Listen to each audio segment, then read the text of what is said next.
గురు సాంగత్యానికి మనం స్వాగతం పలుకుదాం. ఈరోజు మనతో పాటు శ్రీ విశ్వజనని పరిషత్ టెంపుల్స్ ట్రస్టీ శ్రీమన్నారాయణ గారు మనతో ఉన్నారు. జిల్లేలమూడి అమ్మ గురించి మనం ఎంతో విన్నాం పత్రిగారి నోట. అలాగే ఎంతోమంది మన ధ్యాన జగత్ మ్యాగజైన్లో మనం విశేషంగా అమ్మ గురించి మన ఇన్ఫర్మేషన్ తీసుకున్నాం. ఇంతకుముందు కొన్ని ఎపిసోడ్స్లో కూడా మనం తెలుసుకున్నాం. ఈరోజు శ్రీమన్నారాయణ గారు ఇక్కడ వన్ ఆఫ్ ద ట్రస్టీగా ఉంటూ విశేషమైన సేవలు ఇక్కడ అందిస్తూ ఆయన తన వివాహం కూడా అమ్మవారి చేతుల మీదుగానే ఆయన వివాహం కూడా జరిగింది. సో ఆయన మాటల్లో అమ్మ సరళంగా అందించిన ఆత్మజ్ఞానాన్ని ఈరోజు మనం వారి నుండి తెలుసుకుందాం. వెల్కమ్ శ్రీమన్నారాయణ గారు.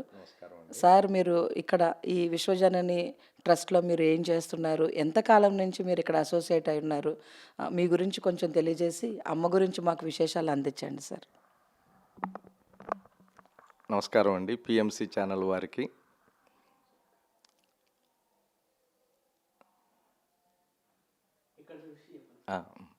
నమస్కారం అండి పిఎంసి ఛానల్ వారికి.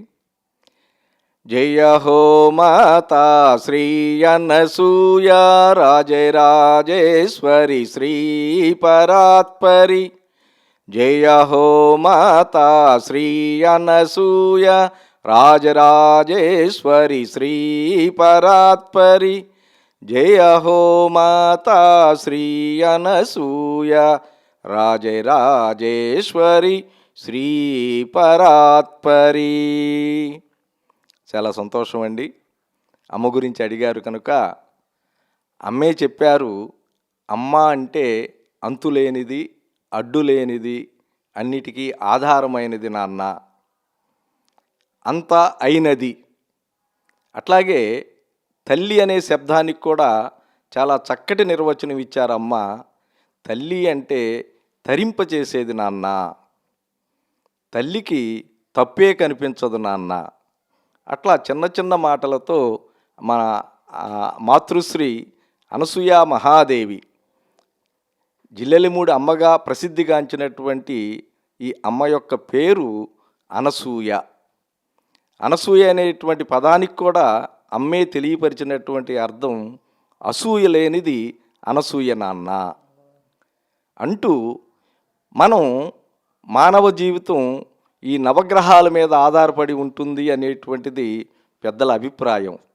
కానీ అమ్మ చాలా చక్కగా చెప్పినటువంటి అంశం, లేదు నాన్న, నవగ్రహాల మీద కాదురా, రెండే రెండు గ్రహాలు, రాగద్వేషాలు అనేటువంటి గ్రహాల మీద మానవుడి యొక్క జీవితం ఆధారపడి ఉంటుంది నాన్న. అట్లా ఒక చిన్న చిన్న పదాలతో 1923 మార్చి 28వ తేదీ రుద్రోద్గారి చైత్రశుద్ధ ఏకాదశి బుధవారం నాడు గుంటూరు జిల్లా బాపట్ల తాలూకా మన్నవ గ్రామంలో అమ్మ యొక్క జననం జరిగిందండి. 1936లో అమ్మకు వివాహం జరిగిందండి. అయితే కొంతమంది అడిగారు అమ్మని, అమ్మ మీరు ఎందుకు వివాహం చేసుకుంటున్నారు, ఇంత స్థితిలో ఉన్నారు కదా అంటే, అప్పుడు చెప్పిన మాట, పెండ్లిలో పెద్ద పులి ఉందనేటువంటి ఒక భయం ఉంది నాన్న, ఆ భయం పోగొట్టడానికే నేను ఈ వివాహం చేసుకున్నాను అని చెప్పారు. ఎందుకంటే అమ్మ 1923 జననం కాబట్టి అప్పటికింకా మనకు స్వాతంత్రం వచ్చినటువంటి రోజులు కాదు కాబట్టి, అప్పుడున్నటువంటి కాలమాన పరిస్థితుల్లో అమ్మ ఈ మాట చెప్పవలసినటువంటి అవసరం ఏర్పడింది అంటూ, ఈ సంసారం అనేటువంటిది ఆధ్యాత్మికానికి అడ్డం అనుకుంటారు నాన్న, అట్లా కాదు అని నిరూపించడానికే నేను ఈ వివాహం చేసుకుని, రెండవది ఏంటంటే మనకున్నటువంటి 4 అవస్థల్లో కుటుంబ వ్యవస్థకి అత్యంత ప్రాధాన్యత ఇచ్చారమ్మ. ఎందుకంటేనండి వసుదైక కుటుంబం. అమ్మ కుటుంబ వ్యవస్థకి ఇచ్చినటువంటి ప్రాధాన్యత దేనికి ఇవ్వలేదండి.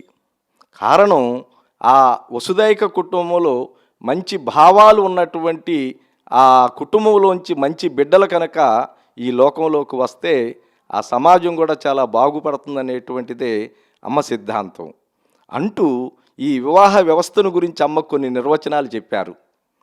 భావం తెలుసుకుని ప్రవర్తించేది భార్య, బాధ్యత తీసుకుని ప్రవర్తించేవాడు భర్త.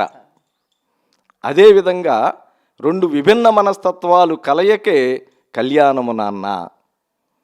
పూర్వకాలములో ఆ తెరచల్లా తీసే వరకు ఆ వధువు ఆ వరుడు ఎవరు ఒకరి మొక్కలు ఒకరు చూసుకునేటువంటి పరిస్థితి కాదు. ఈనాడు ఇదంతా మారిపోయి నానా ఇబ్బందులు పడుతున్నాం. 6 నెలలు ముందుగానే అన్ని వ్యవహారాలు జరుపుకుంటూ వివాహం అయిన తర్వాత 6 సంవత్సరాల్లోనే విభేదాలు పడచూపినటువంటి వ్యవస్థ ఇప్పుడు మనది. సార్ అది సార్ అంటే మనం అమ్మ ఏం చెప్పారో దాని మీద మనం కాన్సన్ట్రేట్ ఒకసారి చిన్న చెమట అద్దుకోవాలా, చిన్న చెమట అట్టు అద్దుకోండి సార్. అంటే మనం ఇప్పుడు ఏముంది అన్నది కాకుండా మనం మంచినే చూపిద్దాం. ఇప్పుడు అలా ఉందనేది వ్యవస్థ అందరికీ తెలిసిందే కదా, అది మనం ఉదహరించుకొని ఇప్పుడు అమ్మ చెప్పారు చూడండి డైరెక్ట్గా, అసలు వివాహ వ్యవస్థలో ఉంటూ కుటుంబ దీని నుంచి మనం సరైన పిల్ల అన్ని అద్భుతమైన పదాలు. సో ఇప్పుడు అన్నీ జరుపుకుంటూ అది మనం అంటే కాంట్రవర్షియల్గా ఎప్పుడు అంటే జనరేషన్తో పాటు ఫ్లో అనేది కదా, అది కాదు ఉండాల్సింది విధానం ఇదే. సో ఏది విధానం అది ఒకటే మనం మాట్లాడదాం. నేను ఇప్పుడు మిమ్మల్ని మీరు ఎన్ని సంవత్సరాల నుంచి అసోసియేట్ అన్నారు కదా, అది ఒకసారి అది కూడా మళ్ళీ వెళ్దాము. నేను మళ్ళీ జస్ట్ నేను ప్రశ్న చేసినట్టు అడుగుతాను. చాలా అద్భుతంగా చెప్పారు సార్. బుద్ధుడు కూడా మనకి సంసారంలోనే నిర్వాణం అన్నారు. పత్రిగారు కూడా ఎప్పుడూ చెప్తారు కుటుంబ జీవితాన్ని మన ఉద్యోగాలు వ్యాపారాలు అన్నిటినీ కూడా మనం సమన్వయం చేసుకుంటూ ఆధ్యాత్మికతను సరళంగా మనకి చాలా ఈజీగా మహానుభావులు అందరూ కూడా ఉదహరించారు. మీరు అద్భుతమైన విషయం చెప్పారు. అమ్మ కుటుంబ వ్యవస్థ కరెక్ట్గా ఉంటే అక్కడి నుంచి మనం సరి అయిన బిడ్డలు, అదే మనం ఇప్పుడు స్పిరిచువల్ పేరెంటింగ్ అంటున్నాము. సో మరికొంత అమ్మ ఈ వివాహ వ్యవస్థ పిల్లల గురించి విశేషాలు అమ్మ మాటల్లో మీరు చెప్పే ముందు అసలు మీరు ఎన్ని సంవత్సరాల నుంచి ఈ విశ్వజనని ట్రస్ట్తో మీరు అనుబంధంలో ఉన్నారు ఒకసారి మీరు చెప్పండి సార్. 1984 ఏప్రిల్ 22వ తారీఖున అమ్మ చేతుల మీదుగా జరిగినటువంటి చివరి వివాహం నాదండి. అప్పటి నుండి సుమారుగా ఈ 35 సంవత్సరాలు అమ్మ సంస్థతో అనుబంధం ఉన్నటువంటి కుటుంబం మాది. దానితో ఏంటంటే ఇక్కడ జరిగేటువంటి అమ్మ ఏర్పాటు చేసినటువంటి వ్యవస్థలు సమాజానికి ఉపయోగపడి సమాజానికి చక్కటి సందేశాన్ని ఇచ్చేటువంటి వ్యవస్థల్ని అమ్మ ఏర్పాటు చేశారు. ఎందుకంటే వచ్చిన వారందరికీ కూడా చక్కగా తల్లి కాబట్టి ఆకలి తీర్చడం అనేటువంటి ఒక బాధ్యతను అమ్మ తీసుకున్నారు. ఒక అన్నపూర్ణాలయం అనేటువంటి సంస్థను స్థాపించారు. 1958 ఆగస్టు 15న ఆ ప్రారంభం చేసినటువంటి ఆ వ్యవస్థ అన్నపూర్ణాలయం అనేటువంటిది ఇప్పటి వరకు కూడా దిగ్విజయంగా జరుగుతుంది. అమ్మని అడిగారు, ఎందుకమ్మా మీరు వచ్చిన వారందరికీ ఇట్లా అన్నం పెడతాం ఏంటి, దీంట్లో అంతరార్థం ఏంటని చెప్పని అడిగారు అమ్మని. అప్పుడు అమ్మ చెప్పారు, ఇది తల్లి బిడ్డల సంబంధం నాన్న, నేనేదో అన్నదానం చేస్తున్నానని మీరు అనుకోవద్దు. అయితే ఒక మహాత్ముల దగ్గరికి కానీ లేదు ఒక స్వరూపాన్ని దగ్గరికి కానీ మనం వెళ్ళినప్పుడు సహజంగా మనం ఏదో బాధలతో వెళ్తాం వారి దగ్గరికి. ఆ బాధలు అమ్మ అన్నీ వింటారు. విని నాన్న భోంచేసి వెళ్ళరా అని చెప్తారు. వీడికి వచ్చిన వాడికి ఒక మనసుకి బాధ కలిగేది. అమ్మ మేము ఇన్ని బాధలతో నీ దగ్గరికి వస్తే నువ్వు అన్నం తిని వెళ్ళమంటున్నావు ఏంటంటే, అప్పుడు అమ్మ అనేక అనుభవాలతో కూడుకున్నటువంటి రహస్యం అండి. తను ఇవ్వదలుచుకున్నటువంటి అనుగ్రహం ఏదైతే ఉన్నదో ఆ అన్నప్రసాదం ద్వారా ఆ బిడ్డకు చేరుతుందండి. అంటే వాడు ఏ బాధతో అయితే వచ్చాడో ఆ కుర్చీలో ఆ అన్నప్రసాదం పడంగానే వాడుకున్నటువంటి మానసిక పరిస్థితి మారిపోతుంది. ఇది అనేక వేల మంది యొక్క అనుభవాలండి. తర్వాత ఇంకొక వ్యవస్థ ఏంటంటే, అమ్మ ఒక సంస్కృత కళాశాల ప్రారంభం చేశారు ఇక్కడ, మాతృశ్రీ ఓరియంటల్ కళాశాల. మరి ఈ రోజుకి అది 50 సంవత్సరాల్లో నడుస్తూ దిగ్విజయంగా నడుస్తూ ఉందండి. అనేక మంది పేద కుటుంబాల పిల్లలు ఇక్కడకు వచ్చి ఆ సంస్కృత విద్యను తెలుగు విద్యను నేర్చుకుని వారి జీవితాల్లో చక్కగా స్థిరపడినటువంటి వారు వందల వేలు లక్షల మంది ఉన్నారండి ఈ రోజున. సార్ మీరు అద్భుతంగా చెప్పారు. ఎంతోమంది వారు ఎన్నో రకాలైన బాధలు వారి అనుభవాలు అమ్మ దగ్గరికి వస్తే ఒక అనుగ్రహం పొందొచ్చు అన్నప్పుడు అమ్మవారిని ముఖ్యంగా ముందు ప్రసాదం తీసుకొని వెళ్ళండి అన్న భోజనం ద్వారా సాంతన చేకూర్చండి. సో మహానుభావులు అందరూ చెప్తారు అన్నదానం అనేది సర్వోత్తమైన దానము. సో దాని ద్వారా చాలా రకాలుగా మనం వారికి ఇవ్వచ్చని. సో మీరు చెప్పారు మాటల్లో అమ్మ తను ఇవ్వాలనుకున్న దాన్ని అంతటినీ ఆహార రూపంలో అనేది. సో మనం కూడా ఎప్పుడు కూడా ప్రతి సంస్థ దగ్గర కానీ ఒక ఆధ్యాత్మిక గురువు దగ్గర కానీ వెళ్ళే దగ్గర ముందు అన్నదానం అనేది జరగాలి అనేది పత్రిగారు కూడా అమ్మ లాంటి వారి దగ్గర నుంచి ఎన్నో ఇవి తీసుకొని మన ఆచరణలో పెట్టారు. ఇందాక మీరు కుటుంబ వ్యవస్థ గురించి చెప్తూ అమ్మ వివాహం, ఆ వివాహ వ్యవస్థ ఇంపార్టెన్స్ చెప్పారు. అలాగే మీరు కూడా ఎంతో అదృష్టవంతులు. అమ్మ చేతుల మీదుగా మీ మ్యారేజ్ జరిగిందని చెప్పారు. సో, ఈ కుటుంబ వ్యవస్థ, పిల్లలు, అలాగే అమ్మ కూడా విద్యాలయాలు స్టార్ట్ చేశారు. అన్నదానము, విద్యా వ్యవస్థ 2 కరెక్ట్‌గా ఉండాలి. అప్పుడే సరైన సమాజాన్ని ఇవ్వగలుగుతామని. సో, ఈ వివాహ వ్యవస్థ, అమ్మ, ఈ భార్యాభర్తల బంధం, అలాగే పిల్లల గురించి అమ్మ మాటల్లో ఏం చెప్పారన్నది కొంచెం వివరించండి సార్.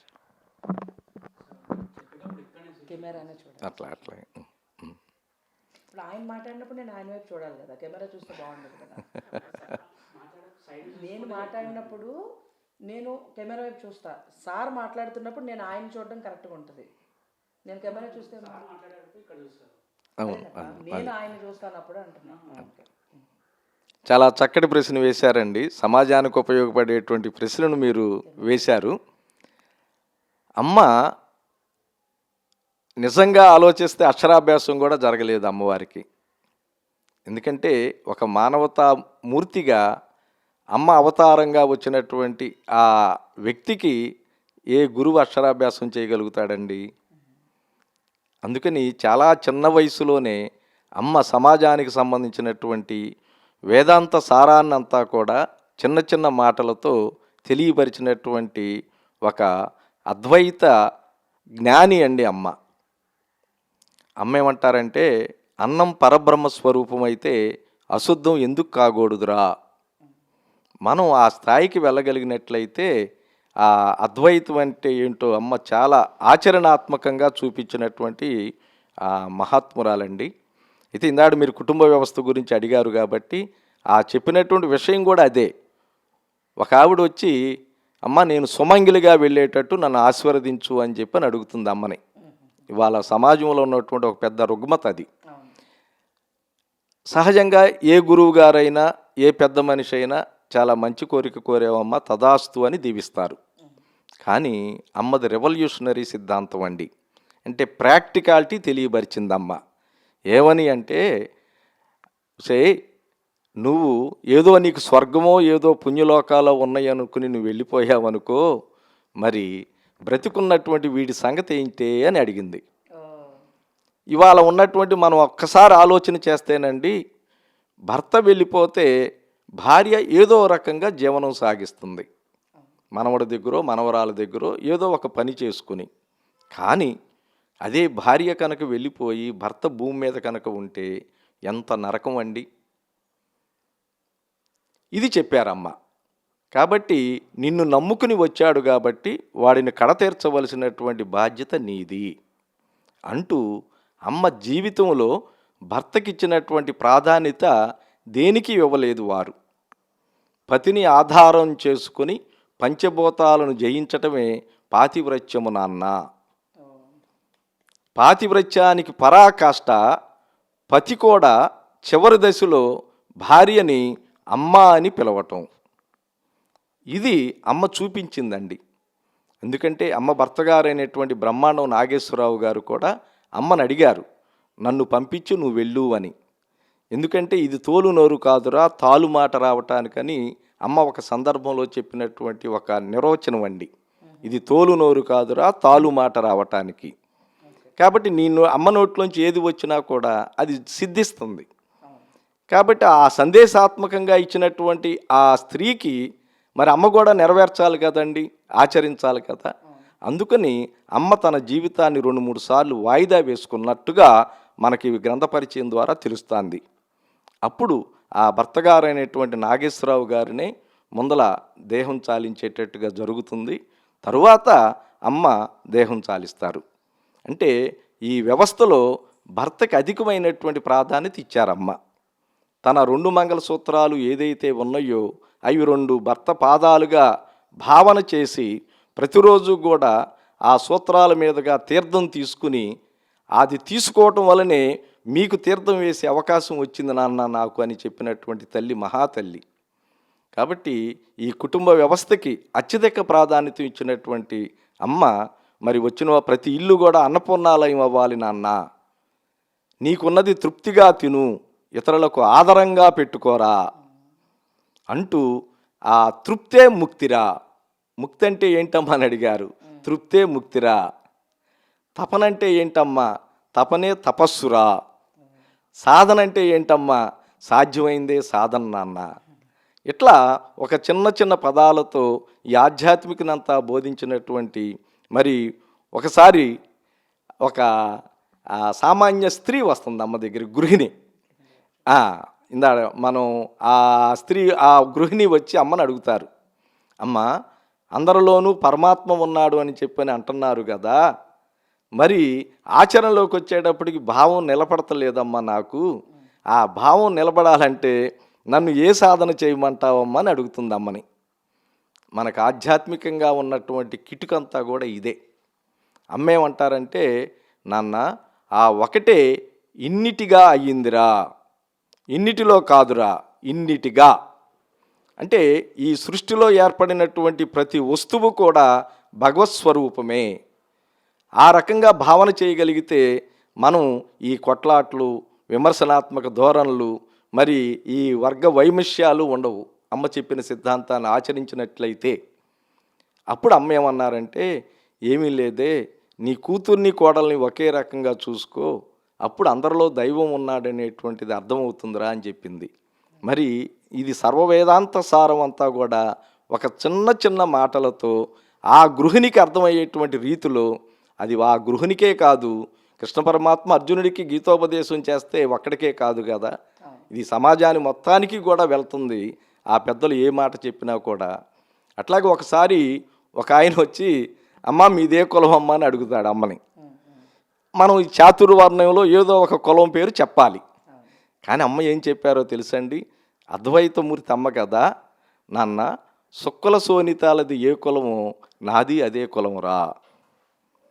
ఇది ఎక్కడా మనకు దొరకనటువంటి, లభ్యం కానటువంటి పదాలండి ఇవన్నీ.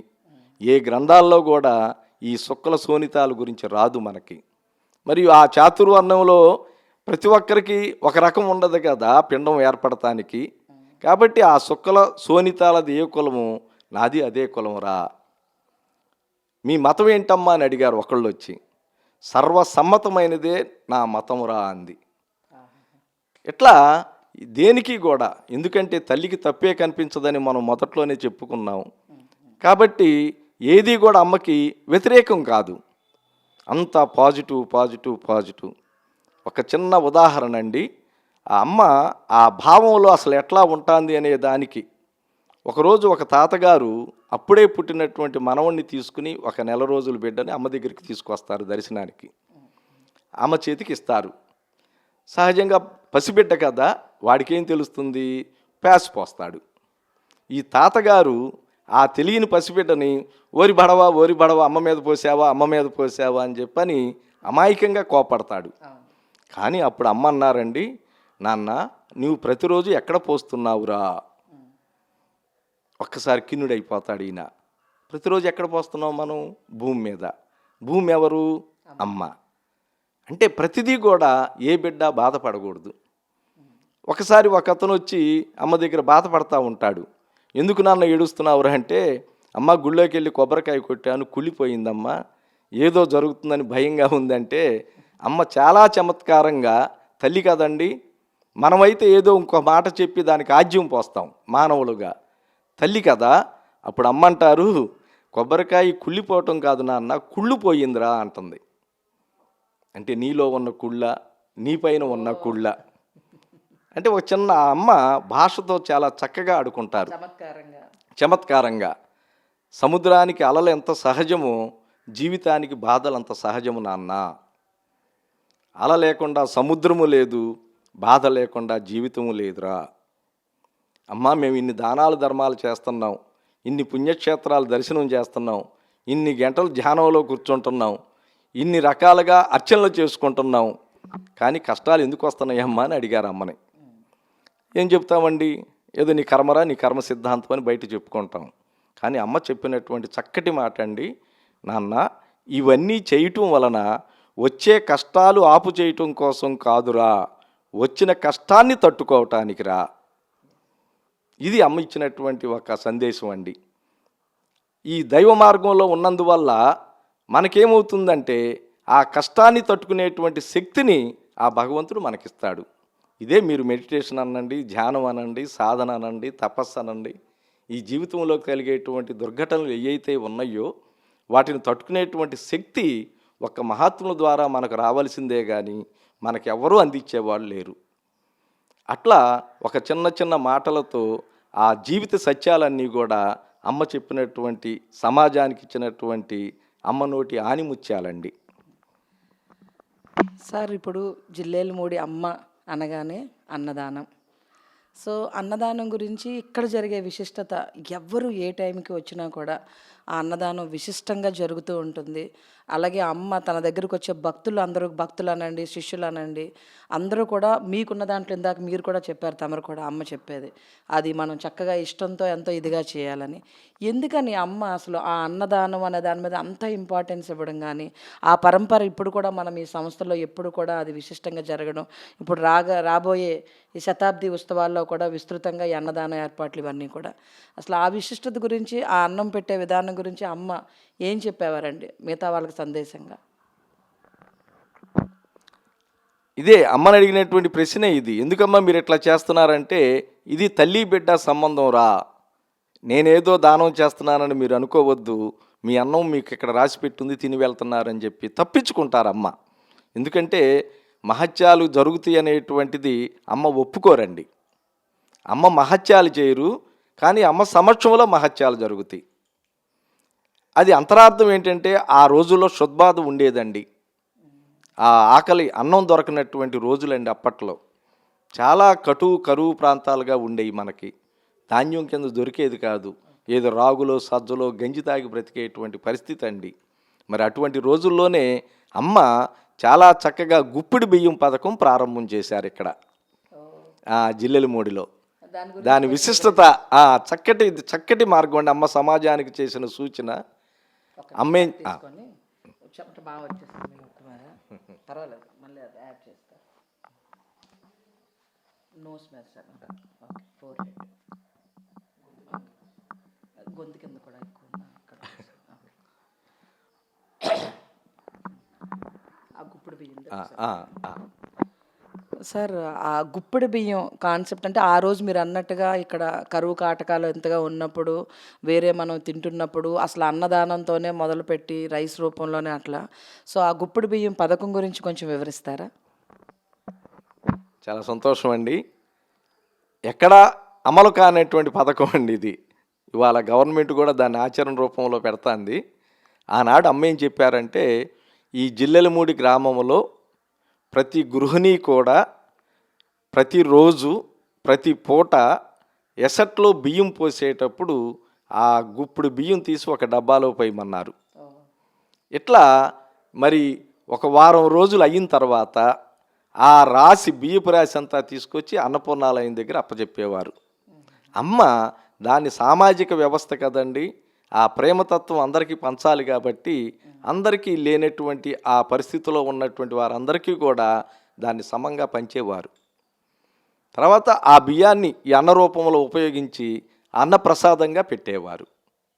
ఈ గుప్పుడు బియ్యం పథకం అనేటువంటిది మనకు చాలా చిన్నదిగా అనిపిస్తుంది, కానీ ఆచరణ రూపంలో కనుక వెళ్ళగలిగినట్లయితే ప్రతి కుటుంబము కూడా సమాజానికి ఎంతో ఉపయోగపడవచ్చు. మనం ₹1 చాలా తక్కువగా చూస్తాం. ఆ రూపాయి కుటుంబంలో 10 మంది కనుక సభ్యులుంటే ఒక్కొక్క సభ్యుడు ఒక్కొక్క రూపాయి చొప్పున ₹10 ప్రతిరోజు ఒక డబ్బాలో కనుక వేసినట్లయితే అది కొన్ని సంవత్సరాలు అయిన తర్వాత ఎంతో అవుతుంది. దానివల్ల అనేకమైనటువంటి ధార్మిక కార్యక్రమాలు మనం చేసుకోవచ్చు. ఎవరికీ నొప్పి ఉండదు, అయ్యో ఇంత తీసేమో ఇంత ఖర్చు అయిపోయింది అనేటువంటి బాధ కూడా ఉండదు. రెండోది ఏమవుతుందంటే శ్రద్ధ ఏర్పడుతుంది. మనకి 10 మందికి పెట్టుకోవాలనేటువంటి ఆలోచన కలుగుతుంది. ఎప్పుడైతే మనం అట్లా తీసి పెడుతున్నామో ప్రతిరోజు కూడా సహజంగా భగవంతుని తలుచుకుంటాం, అమ్మ ఇగో ఈరోజు మీకు సమర్పించాము అనేటువంటిది. అట్లా ఒక చిన్న పథకం ద్వారా ఏర్పాటు చేసినటువంటి ఈ వ్యవస్థ మరి అమ్మకు 1973వ సంవత్సరానికి 50 సంవత్సరాలు వస్తాయండి, స్వర్ణోత్సవం. మా కమిటీ సభ్యులందరూ కలిసి అమ్మ దగ్గరికి వెళ్ళి, అమ్మ మీకు 50 సంవత్సరాలు వచ్చినాయి కదా, నువ్వు కూడా ఏదైనా ఒక కోరిక కోరమ్మా, మేము చేస్తాము అని పాపం అడుగుతారు వారు. అమ్మ కూడా ఏం చెప్తారంటే, కమిటీ సభ్యులు కాదు నాన్న, కమిటెడ్ మెంబర్స్ కావాలరా అంటుంది అమ్మ. చాలా చిన్న మాటతో కమిటీ మెంబర్స్ కాదురా, కమిటెడ్ మెంబర్స్ కావాలి. అట్లా అమ్మ చేత్తో అమ్మ ద్వారా ఏర్పాటు చేసినటువంటి శ్రీ విశ్వజనని పరిషత్ అనేటువంటిది ఒక ఆర్గనైజేషన్ అండి ఇది. ఆ సభ్యులందరూ ప్రెసిడెంటు, సెక్రటరీ, మెంబర్స్ అందరూ కలిసి అమ్మ దగ్గరికి వెళ్ళి సరదాగా అడుగుతారు, అమ్మ మీకు 50 సంవత్సరాలు వచ్చినాయి కదా, మీరు ఏదన్నా కోరుకుంటే మేము చేస్తాము అని. ఇక్కడ అహంకారం అని కాదు, సరదాగా తల్లి బిడ్డ కాబట్టి. అమ్మ ఏమంటారంటే నాకేం కోరికలు ఉంటాయిరా, నేనేం కోరుకుంటారా అంటుంది. కాదమ్మా కాదమ్మా, మేము అంటే మన యొక్క స్థితి, నేను బ్యాంకు మేనేజర్ని, నేను ఒక పెద్ద వ్యాపారస్తుడిని అంటే సహజమైనటువంటి లక్షణాలతో మీరు కోరుకోండమ్మా మేము తీరుస్తామంటారు. కానీ అమ్మ కోరతారండి, చాలా విచిత్రమైనటువంటిదండి, అసంభవమైనటువంటిది. అసంభవం అంటే మనకి. అట్లా అయితే నాకు 1,00,000 మంది ఒకేసారి భోంచేస్తే చూడాలని ఉంది నాన్న అంటారు. 1,00,000 మంది భోజనం ఒకే రోజు కాదండి, ఒకేసారి. ఒకే రోజు అంటే మనం 5,000 చొప్పున ఒక 20-30 ట్రిప్పులు లేపచ్చు భోజనం అంటే ప్రసాదాన్ని. కానీ 1,00,000 మంది ఒకే పంక్తిలో కూర్చుని భోంచేయాలంటండి. ఒక్కసారి కిన్నులైపోతారు అడిగిన వారు. ఇది ఎక్కడ కోరిక, విచిత్రమైన కోరిక కదా. ఎప్పటి సంగతి అండి ఇది? 1973. ఎటువంటి రవాణా సౌకర్యాలు లేవు, రోడ్డు సౌకర్యాలు లేవు, ఫోన్ సౌకర్యాలు లేవు, ఆర్థికంగా అంత ఎదిగిన సంస్థ కాదు, ఎలక్ట్రిసిటీ అస్సలు పనిచేయదు ఇక్కడ. అటువంటి పరిస్థితుల్లో అమ్మ 1,00,000 మందికి ఒకేసారి ఒకే పంక్తిలో భోజనం ఎట్లాగమ్మా అని చెప్పని ఆశ్చర్యపోతే, ఇందాక నేను చెప్పినట్లుగా అమ్మ ఒక మాట అన్నారు కదండి, ఇది తోలు నోరు కాదురా తాలు మాట రావటానికి అని. అది పట్టుకుంటారు వీళ్ళు. అమ్మ నీ నోట్లోంచే వచ్చింది కదా 1,00,000 మంది భోజనం అనేది, మేము ఇప్పుడు శరణాగతత్వంలో ఉన్నాం, మీరు ఒక తారీఖు నిర్ణయం చేసి మాకు మార్గనిర్దేశం చేయండి అని కోరతారు. అప్పుడు అమ్మ సంతోషించి అట్లాగే నాన్న అని చెప్పి, అప్పుడు మనకి ఆంధ్ర యాజిటేషన్ అండి. ఈ యాజిటేషన్ అయిన తర్వాత మేము బయటికి ఈ ప్రచారానికి వెళ్తామమ్మా అంటే, లేదు నాన్న అది ఎప్పట్లో అవ్వదురా అని చెప్పింది అమ్మ. కాబట్టి మీ ప్రచారం మీరు చేసుకోండి అని చెప్పిన అన్న తర్వాత వీళ్ళు బయలుదేరారు. ఒకరోజు ఆ కార్యక్రమాన్ని తారీఖు నిర్ణయం చేశారు. ఈ జిల్లెలమూడి మహాపుణ్యక్షేత్రం అంతా కూడా చక్కగా అమ్మ టాప్లెస్ జీబులో వెళ్ళి పసుపు కుంకాలు జల్లేసేసి తాటాకు పందిళ్ళన్నీ వేశారండి. ఇక ఆ రోజు జరిగినటువంటి ఆ విశేషమైన కార్యక్రమం నభూతో నా భవిష్యతి. ఈ 1,00,000 మందికి భోజనం ఎట్లా జరుగుతుందో చూద్దామని చెప్పని పైన ఇంకొక 25-30 వేల మంది జనం వచ్చారు. ఇది ఒక జిల్లెలమూడికి ప్రత్యేకమైనటువంటి స్థానం అండి. అట్లాంటి మహాపుణ్యక్షేత్రంలో ప్రతినిత్యం మహన్యాసపూర్వక ఏకాదశి రుద్రాభిషేకం 11 రుద్రాలతో జరుగుతుంది. ప్రతి సోమవారం శుక్రవారం లలిత లక్షనామార్చన జరుగుతుంది. ప్రతిరోజు లక్ష్మీ గణపతి హోమం జరుగుతుంది. ప్రతి నెల 2వ ఆదివారం సౌర హోమం జరుగుతుంది. తరచుగా చండీ హోమాలు జరుగుతాయి. చక్కటి విద్యాలయము, చక్కటి వైద్యాలయం ప్రారంభం చేస్తూ అమ్మన్న మాట అందరూ గుర్తుంచుకోవలసినటువంటి విషయం. మనము వైద్యో నారాయణ హరి అంటాం, అంటే వైద్యుడు నారాయణతో సమానుడు అని. కానీ అమ్మేమన్నారంటే, ఈ వైద్యుడు నారాయణుడు ఎప్పుడు అవుతాడంటే నాన్న, రోగి నారాయణ హరి అనుకున్నప్పుడు అవుతాడంటండి. ఇట్లా చాలా చమత్కారంగా జీవిత సత్యాలు మరి ఆ వైద్యాలయం ప్రారంభం చేసిన రోజు అమ్మ చెప్పిన మాట. అట్లాగే అన్నిటికీ ఇక్కడ జ్ఞానాలయము, వైద్యాలయము, విద్యాలయము, అన్నపూర్ణాలయము, అనసూయేశ్వరాలయము, హైమాలయము, నవనాగేంద్రాలయము, వరసిద్ధి వినాయకాలయము, జ్ఞానాలయము, ఇన్ని లయాలు ఏంటమ్మా అంటే నా ఒడిలోకి రావటమేనా అన్న. మీరందరూ ఎందుకు రావాలమ్మా నీ ఒడిలోకి? ఇంకా మళ్ళీ మీకు జన్మంటూ రాదురా. అమ్మ ఒడి ఎవరైతే చేరతారో ఇక వాడికి జన్మంటూ ఉండదు. అదే జీవన్ముక్తి, అదే మోక్ష సాధన. ఈ మోక్ష సాధనకు అమ్మ అనేక మార్గాలు ఈ జిల్లెలమూడి వ్యవస్థలో ఏర్పాటు చేశారు. కనుక రేపు రాబోయేటువంటి శత జయంతి వేడుకలకి మార్చి 28 నుంచి ఏప్రిల్ 1వ తారీఖు వరకు జిల్లెలమూడిలో అత్యద్భుతంగా కార్యక్రమాలు జరుగుతాయి. కనుక ఈ విన్నవారందరూ కూడా వచ్చి అమ్మవారి దర్శనం చేసుకుని అమ్మ ప్రసాదాన్ని స్వీకరించి ధన్యులవ్వాలని కోరుకుంటూ జై హో మాత. చాలా అత్యంత అద్భుతం సార్. 1973లోనే 1,00,000 మంది ఒకేసారి భోజనం చేయడం అంటే ఆ అన్నప్రసాదం విశిష్టత అంతమంది ఒక తల్లిగా ఆమె అది జరగాలి నిత్యం అందరూ దాన్ని మనకు ఆచరణలో పెట్టాలి అన్నదానికి ఆమె ఆ కోరిక మేబీ ఆనాడు కోరి ఉంటారు. సో ఇది ఎప్పుడు నిరంతరం జరుగుతూ ఉంటుందా సార్, సంవత్సరానికి ఒకసారి? లేదండి, అంటే ఆ రోజు జరిగింది. ఇప్పుడు ఆ 50 సంవత్సరాల పండగ నాడు అది జరిగింది. మా కార్యకర్తలు కూడా ఏంటంటే అమ్మకు 100 సంవత్సరాలు వచ్చినాయి కాబట్టి మళ్ళీ ఆ 1,00,000 మందిని పూర్తి చేసేటువంటి అవకాశాన్ని ఈ 5 రోజులు అమ్మ కలిగించాలని కోరుకుంటున్నాం. సంకల్పం చేస్తున్నారు పెద్దలు. మరి అమ్మగా ఆనాడు పరిస్థితి ఈనాటి పరిస్థితి ఏదైనా వారి చేతుల్లోనే ఉంది కాబట్టి అమ్మ కూడా ఒక మాట అంటారు, చేతలు చేతుల్లో లేవు నాన్న, కదిలే కాలు కనపడుతుంది కానీ కదిలించే శక్తి కనపడదురా. కాబట్టి ఆమె మీదే భారం వేసి ఈ కార్యక్రమం దిగ్విజయంగా పూర్తి అవ్వాలని కోరుకుంటున్నారండి. అట్లాగే ఛానల్ వారికి కూడా అమ్మవారి యొక్క శుభాశీస్సులు అందాలని ప్రార్థిస్తూ జై హోమాత. Thank you sir. సో విన్నాంగా. సో జిల్లేలుమూడి అమ్మ అంటేనే అమ్మతనం, అన్నదానము అని మనకి ఎప్పుడు మనం వింటూ ఉన్నాం. సో ఆనాడు ఆమె కూడా తల్లిగా తను 1973 సంవత్సరం కరువు కాటకాలతో ఉన్నప్పుడే 1,00,000 మందికి అన్నదానం ఒకేసారి జరగాలి అని కోరుకున్నారంటే అన్నదానం విశిష్టతని మనకు ఆమె తెలియజేయాలనుకున్నారు ఆనాడే. సో మనందరం కూడా చక్కగా ఈ అన్నదానం మన ప్రతి పిరమిడ్ ప్రాంగణంలో ప్రతి ఆశ్రమంలో కూడా మనం అది చేస్తున్నాం. మరింత విశిష్టత మనం ఈరోజు సార్ మాటల్లో తెలుసుకున్నాము, దాని ఇంపార్టెన్స్.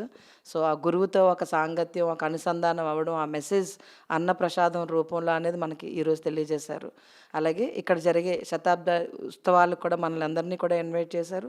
చక్కగా ఈ ప్రాంగణంలో మనం వచ్చి ధ్యాన సాధన చేసుకుంటూ ఆ అన్నప్రసాదం తీసుకుంటూ మనం మరింత మందికి లక్షలాదిగా వచ్చే జనంకి మనం కూడా ఆ ధ్యానాన్ని అందించవచ్చు. Thank you sir. కూడా అవలేం, అంత తెలిసినట్టే ఉంటుంది. అందుకనే అందరి అనుభవాలు వేసే ధ్యానం వరకే అనమాట. ఈ ధ్యానం చేసే కొంతమంది సైతం మాంసాహారాన్ని పబ్లిక్గా చెప్పిన దాఖలాలు లేవు. అదే వ్యక్తం చేస్తేనే తెలుస్తుంది. అనుభవాలు చెప్పాలి అన్నప్పుడు ఏంటంటే 10 మందికి ఇన్స్పిరేషన్ కోసం. Okay, thank you. Aruna Mahapatraji గారికి, స్వర్ణమాల మేడం గారికి, మన లక్ష్మణరావు గారికి, రవి మాస్టర్ గారికి అందరికీ నా హృదయపూర్వక నమస్కారం. ఇక్కడికి వచ్చిన ఆత్మీయులందరికీ నా హృదయపూర్వక నమస్కారం. మాది రాజుగారిపాలెం అండి. నా పేరు అరుణ. మేము దగ్గరగా ఒక 20 సంవత్సరాలు అవుతుంది, 19 సంవత్సరాలు అవుతున్న ధ్యానంలోకి వచ్చి. కొద్దిగా మా వారికి ఎన్నిపోస ప్రాబ్లం అయితే అడిగింది అని అన్నారు. హాస్పిటల్కి వెళ్ళి చూపిస్తే మాంసం తినాలి, బెడ్ మీద ఉండాలి, 2 సంవత్సరాల పాటు రెస్ట్ తీసుకోవాలి, ఆపరేషన్ చేసినా సెట్ అవుతుందో కాదో అని చెప్పారు. అప్పుడు ఎలాగా అని చెప్పేసి అదొక ప్రతి ఒక్కరికి ఏంటంటే ఇంట్లో మగ మనిషి ఆరోగ్యంగా ఉంటేనే మనం ఏ పోట్లైనా పడతాం. వాళ్ళొక్కరి డల్ అయితే మనం అందరూ నీరసించిపోతాం ఎవరమైనా అని అది దిగులుగా ఉంటే ఇంకా వేరే ఊరు మా అక్క వాళ్ళ ఊరు వెళ్ళాల్సి వచ్చింది. అక్కడ ఉన్న 1 సంవత్సరం పాటు అక్కడ ఉండి ఎటు ఖాళీగానే కదా అని చెప్పేసి తిరుపతి వెళ్ళాము. అక్కడి నుంచి శ్రీకాళహస్తి వెళ్ళాము. శ్రీకాళహస్తిలో బాలకృష్ణ గారు ఉన్నారు. ఆయన కేర్ సెంటర్ పెట్టి సెంటర్లో ఇట్లా అందరికీ ఉచిత ధ్యానము రండి అని చెప్పి రోడ్డు మీద వెళ్ళే వాళ్ళందరికీ దగ్గరుండి తట్టి చెబుతున్నారు. సరే ఇట్లా రండి అంటే ఇంక ఇద్దరం వెళ్ళాం. ఇద్దరం వెళ్తే ఆయన ఫ్రీనేనండి, ధ్యానము కూర్చోండి చెయ్యండి అని మొత్తం చెప్పారు. ఆ ఎండలోకి వెళ్ళాము. కూర్చునేసరికి సంథింగ్ ఏదో ఆ పిరమిడ్లోంచి వచ్చినట్టు అర్థమవుతుంది. కానీ లెగిసాక అడిగారు, ఎలా ఉంది సార్, ఎలా ఉంది మేడం అంటే, ఏదో అనుభవం వచ్చింది అని చెబితే మళ్ళీ డబ్బులు అడుగుతారేమో అని. బాగానే ఉంది, అర్థం కాలేదు కానీ బాగానే ఉంది అన్నాము. పిరమిడ్ తీసుకున్నాము, 4 పుస్తకాలు తీసుకున్నాము, వచ్చాక ఎటు ఖాళీ ఇయ్యానే కదా. ఇంకా ఆ ముందు ఒక అరగంట చెప్పున, తర్వాత 2 గంటలు చెప్పున, తర్వాత 3 గంటలు ఒకే సెట్టింగ్, అట్లా చేసుకుంటూ సాధన పెరుగుతూ వచ్చింది. ఒక అరగంట సేపు కూర్చునేటప్పుడు అంటే మా వారు అంటారు, ఇద్దరం కలిపి కూర్చున్నాం పని చేసేసుకో అంటారు. అరగంట అప్పుడు కూర్చుంటే బాగుంది, గంట కూర్చుంటే బాగుంది, 2 గంటలకు కూర్చుంటే ఏంటో నా టైం అంతా కళ్ళు మూసుకొని కూర్చున్న దానికే నేను పెట్టానేమో అని అనిపించింది. అంటే ఆయనకు బాగోలేదని చేశానే కానీ నాకు ఇష్టంగా కాదు, కళ్ళు మూసుకుంటే ఏమొచ్చింది అన్న ఆలోచనే కానీ నా మీద నేను ఎప్పుడు గ్రహించలేదు. ఎరుకతోటి లేదు అని చెప్పి ఇంకా ఇంత తర్వాత 3 గంటల సెట్టింగ్కి వచ్చాం. అప్పుడు అన్న, అయ్యా రోగమేమో నీకు, కూర్చోమంటుందేమో నన్ను. ఎట్లా ఉండేదంటే ఆ ఎనర్జీస్ వచ్చేదానికి తలంతా దుమ్ముగా ఉంటుంది కదా, లోపలికి ఏదో వస్తున్నట్టు ఉంటుంది కదా. అసలు ఇదంతా ఏంటి, నాకు పెట్టే ఒక ముద్ద అన్నం కోసం 3 గంటలు 4 గంటలు ఏంది రోజు ఇదంతా కళ్ళు మూసుకొని కూర్చోబెట్టం. ఒక్కసారి కళ్ళు తెరిస్తే ఈ మధ్యలో లేకుండా వెళ్ళిపోదాం అనిపించేది. అట్లా ఉండేదాన్ని. తర్వాత అన్నారు, ఇష్టంగా చేస్తే ఏదైనా కానీ బాగుంటుంది, నువ్వు అనేదాను నేనెవరో తెలియాలి నాకు అని చాలాసార్లు అడిగావు, ముందు అది పెట్టుకొని కూర్చో అని చెప్పారు. సరే అంటే అది నాకు ఫస్ట్ నుంచి నాకు అదొక కోరిక, నేనెవరిని అని సోదామిని కూడా అడిగేదాన్ని, నేనెవరో చెబుతారా మీరు అని. అది చెప్పాక మనసు ఏం బాగుంది, సరేనని చెప్పేసి ఇంకా ఆపుటానికి ఇష్టంగా చేయటం మొదలుపెట్టాను. అట్లా చేతంలో సార్ రామ్ మహర్షి వచ్చి అన్నారు, నేనెవరిని అనే ప్రశ్న వదిలేసి ధ్యానానికి కూర్చో అని చెప్పారు. మళ్ళీ అదొక డౌట్, ఆయన ఎందుకు చెప్పారు, ఉంటానా ఉండనా, ఆయన ఆ మాట ఎందుకు అన్నారు అని. అట్లా ఇంకా ఆపుటానికి అది మానేశాను. ఇంకా సాధన పెంచడం మొదలుపెట్టాము. వాక్ శక్తి అనేది, సూక్ష్మ శరీర ప్రయాణం అనేది, ఇంకా అసలు ప్రతి క్షణం అండి. కళ్ళు తెరిస్తే ఏముంటుంది, ఎప్పుడు ఏళ్ళే కదా, అసలు కళ్ళు మూస్తే మరో ప్రపంచం కనపడేది. దానికి ఎవరైనా సరే ఒక అనుభవం వస్తేనే ఇష్టంగా చేస్తాం. అసలు ఆ వాక్ శక్తి అయితే అబ్బా ఏదనుకుంటే జరిగిపోతున్నాడు, అసలుకి ఎంతెంత బాగుండేదో. అంటే ఇవాళ 2 గంటలు కూర్చున్నాం కదా, ఈ పని అయ్యింది అంటే ఇంకో 2 గంటలు ఎక్కువ కూర్చుంటే ఇంకోటికి ఏదన్నా తెలుసుకుంటాం అని అట్లా చేయటం మొదలుపెట్టాం.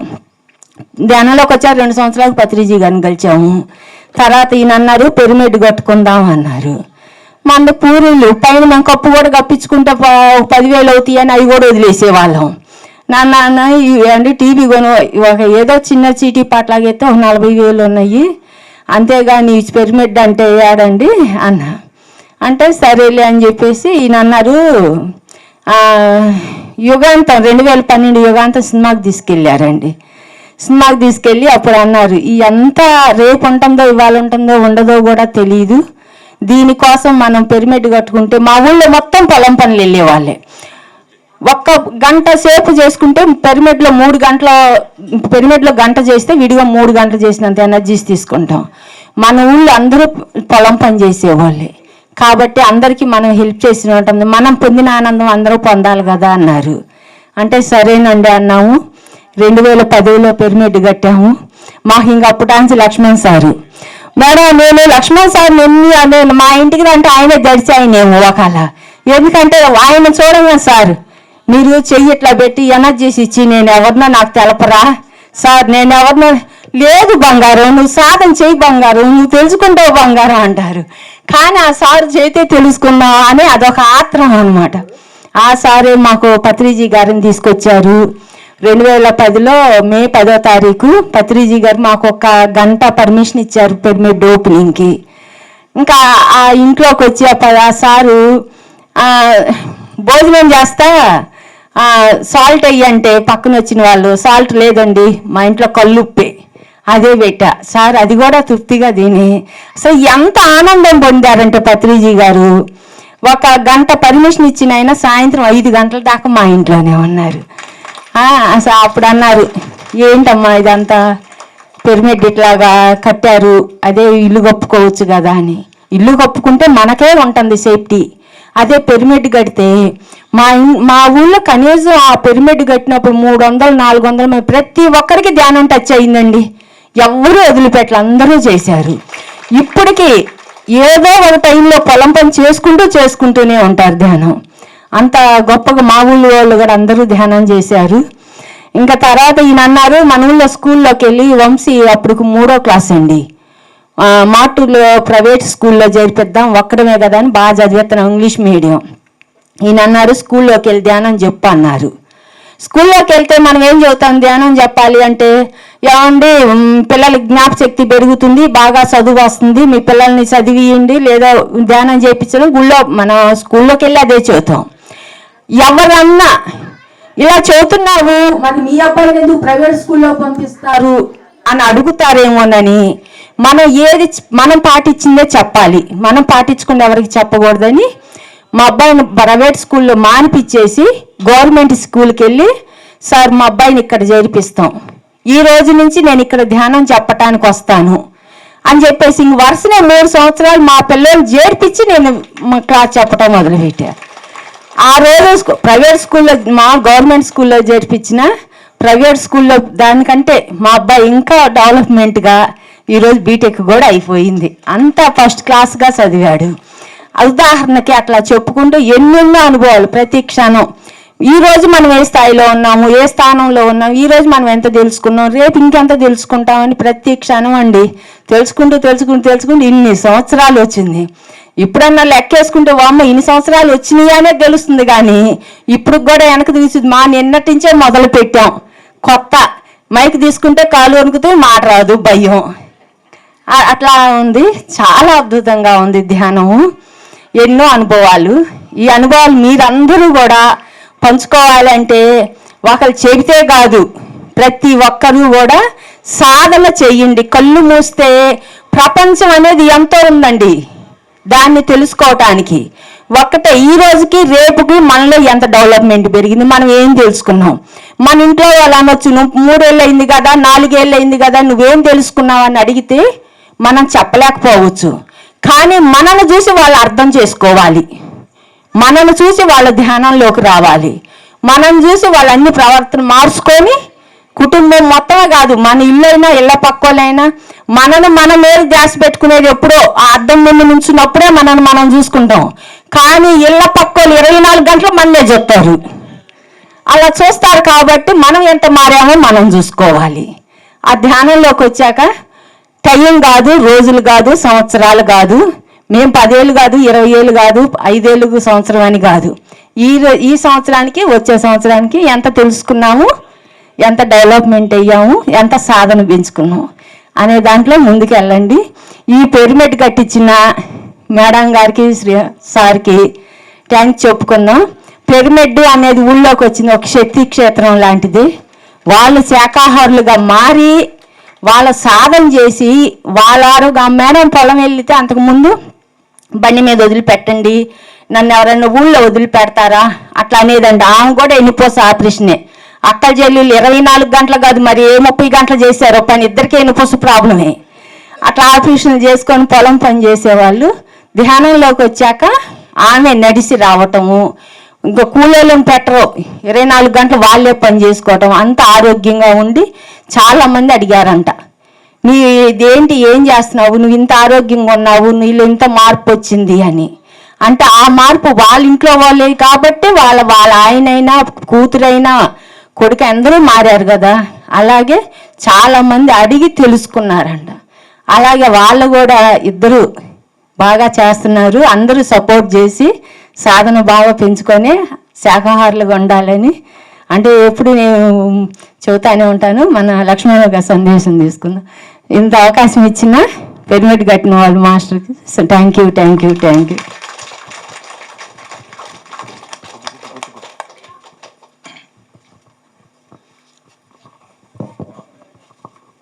చీరాల్లో ర్యాలీ ఉందంట, అనౌన్స్మెంట్స్ గురించి చెబుతారు వివరం. ఒక్కసారి బ్రహ్మర్షి పితామహ పత్రిజీ గారికి ధన్యవాదములు. నాకు ఈ జన్మనిచ్చిన తల్లిదండ్రులకు ధన్యవాదములు. నాకు ఈ జన్మలో ఒక తోబుట్టుగా దొరికిన మా అన్నగారికి కూడా ధన్యవాదములు, కృతజ్ఞతలు. నేను 18 సంవత్సరాల నుంచి ధ్యానంలోకి వచ్చాను. ఎన్ని దుడుకులో ఎన్ని భరించాలో అన్ని భరిస్తున్నా కూడా వాటన్నిటిని పక్కన పెట్టి ధ్యానమే ముఖ్యం అనేది ముందుకు అడిగేస్తూ ఉంటాను. ఇప్పుడు 40 రోజుల క్లాస్ పూర్తయింది. రేపు శాకాహార ర్యాలీ ఉంది. మీరందరూ కూడా రావాలని మీ అందరికి ఆహ్వానం పలుకుతున్నాను. నాకు ఈ అవకాశం ఇచ్చిన ర్యాలీ చీరాల కొత్తపేట పంచాయతీ ఆఫీస్ ఎదురు రోడ్లో, మీరు అక్కడికి రాగానే పిరమిడ్ కనిపిస్తుంది, వెంకయ్య స్వామి పిరమిడ్ ధ్యాన కేంద్రము. అందరు రావాలని కోరుకుంటున్నాం. 3 గంటల నుంచి 6 గంటల వరకు నడుస్తుంది కార్యక్రమం. సారే వచ్చి దిగ్విజయం చేస్తున్నారు. ఓకే ఫ్రెండ్స్, అందరికీ థ్యాంక్స్, ధన్యవాదములు.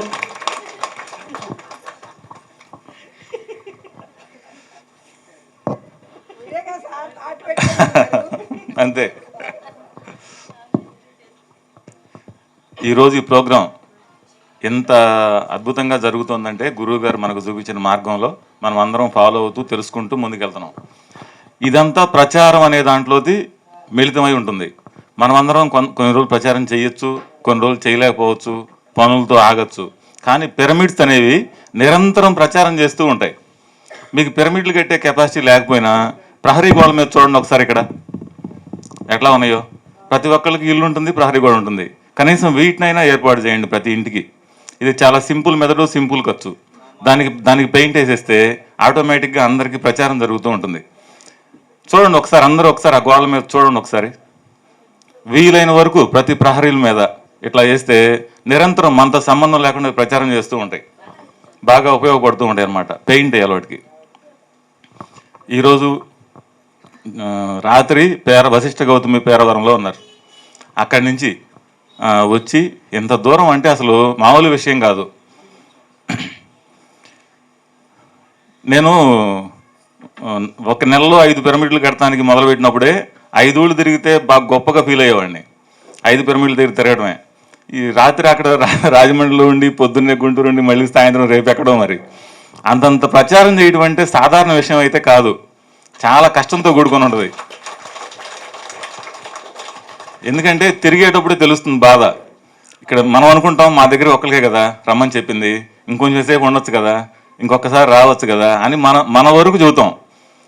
ఇది గురువు గారు దాంట్లో కూడా చూసాం. గురువు గారు ఎక్కడ దిగినా ఫ్రెష్గా ఉండాలని చూస్తూ ఉంటాం. ఆయన పడిన బాధ ఎవరికి అర్థం కాదు. రోజు ఎన్ని ఊళ్ళు తిరుగుతున్నారు, ఎన్ని చోట్ల నీళ్లు తాగుతున్నారు, ఎట్లా చేస్తున్నారు తెలియదు. ఆ కారులోంచి దిగేటప్పుడు ఎవరికి వాళ్ళు ఎంత ఫ్రెష్గా ఉన్నారు అని ఆ కారుకి వెళ్ళి చూస్తూ ఉంటారు. అట్లానే ఇవన్నీ తిరగటం చేయటం ఏంటంటే పూర్తిగా ఎప్పుడైతే లీనం అయిపోయి దాంట్లో ఇమిడిపోతారో ఆ ఇమిడిపోయినప్పుడు అవన్నీ తేలికైపోతాయి. గట్టిగా క్లాస్ కొట్టండి. లక్ష్మణరావు గారి సందేశం తీసుకోండి. సందేశం కూడా కాదు,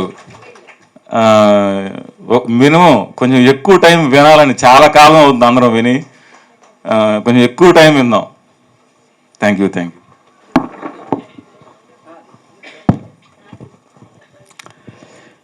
జగద్గురు బ్రహ్మర్షి పితామహ పత్రిజీ గారికి, ఇక్కడికి వచ్చిన ధ్యాన మిత్రులందరికీ ధ్యానాభివందనాలు.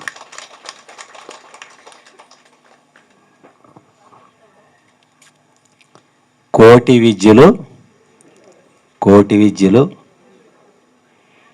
అన్ని విద్యలు కూటి కొరకే, కానీ ఆత్మ విద్య తోడైతే జీవితం అద్భుతంగా ఉంటుంది. ఇక్కడ 5 ఏళ్ళు ఉన్నాయి. ఇవి తీసివేస్తే వీటితో పని జరుగుద్దా? వీటితో జరుగుతుందా? ఇది ధ్యానము అంటే ఆత్మవిద్య. ఆత్మవిద్య అంటే ఏంటి? నేను ఈ శరీరాన్ని మాత్రమే కాదు, నేను ఈ శరీరాన్ని ధరించిన ఆత్మస్వరూపాన్ని అని తెలుసుకోగలిగినప్పుడు అప్పుడు నేను ఎలా ఉంటున్నాను, ఈ సమస్యలు, కష్టాలు, బాధలు ఇవన్నీ ఏంట్రా, ఎవడో పైనుంచి ఇస్తున్నాడా మనకి ఈ బాధలు ఏంటి అని అనుకుంటాం. కానీ ఒక జ్ఞానం లేనప్పుడు దుఃఖానికి కారణం కోరికలు కాదు. దుఃఖానికి కారణం ఏంటి? ఇప్పుడు నాలోకినే ప్రయాణం దేని ద్వారా? నా శ్వాస ద్వారా. ప్రతి ఒక్కరూ శ్వాసే జీవితం ఇక్కడ. ఎందుకంటే 100 రకాల ధ్యానాలు ఉండవు, సత్యం ఒకటే. ఆ శ్వాసే మన జీవితం, అవునా? ఇక్కడ ఏదో మనం తయారు చేయట్లా, ఏది చేసుకుని ఇప్పుడు నేను ఊపుతున్నా చెయ్యి, అది కర్మ, మాట్లాడుతున్నా కర్మ. కానీ శ్వాస అనేది క్రియ, ఆటోమేటిక్గా జరిగే ప్రక్రియ.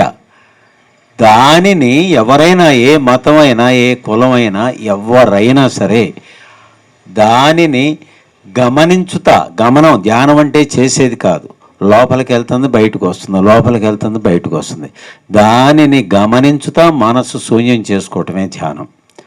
మరి విశ్వశక్తి అదే ప్రాణశక్తి. మనుషులే కాదు, జంతువులే కాదు, పక్షులే కాదు, ఆఖరికి వృక్షాలు కూడా ఆ సృష్టి అంతా ఆధారపడిన శక్తిని మనం ఎప్పుడు పొందుతున్నాం?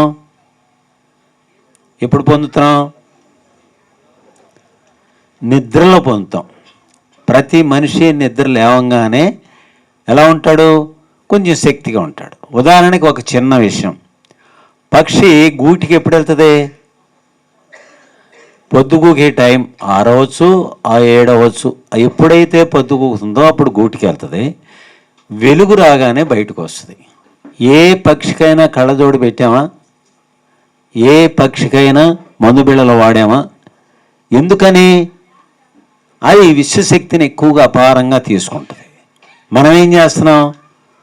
సరి అయిన నిద్ర వెనక మన జీవితాలన్నీ కూడా 1 గంట అటు ఇటు పక్షి జీవితానికి అనుగుణంగా ఉండేవి.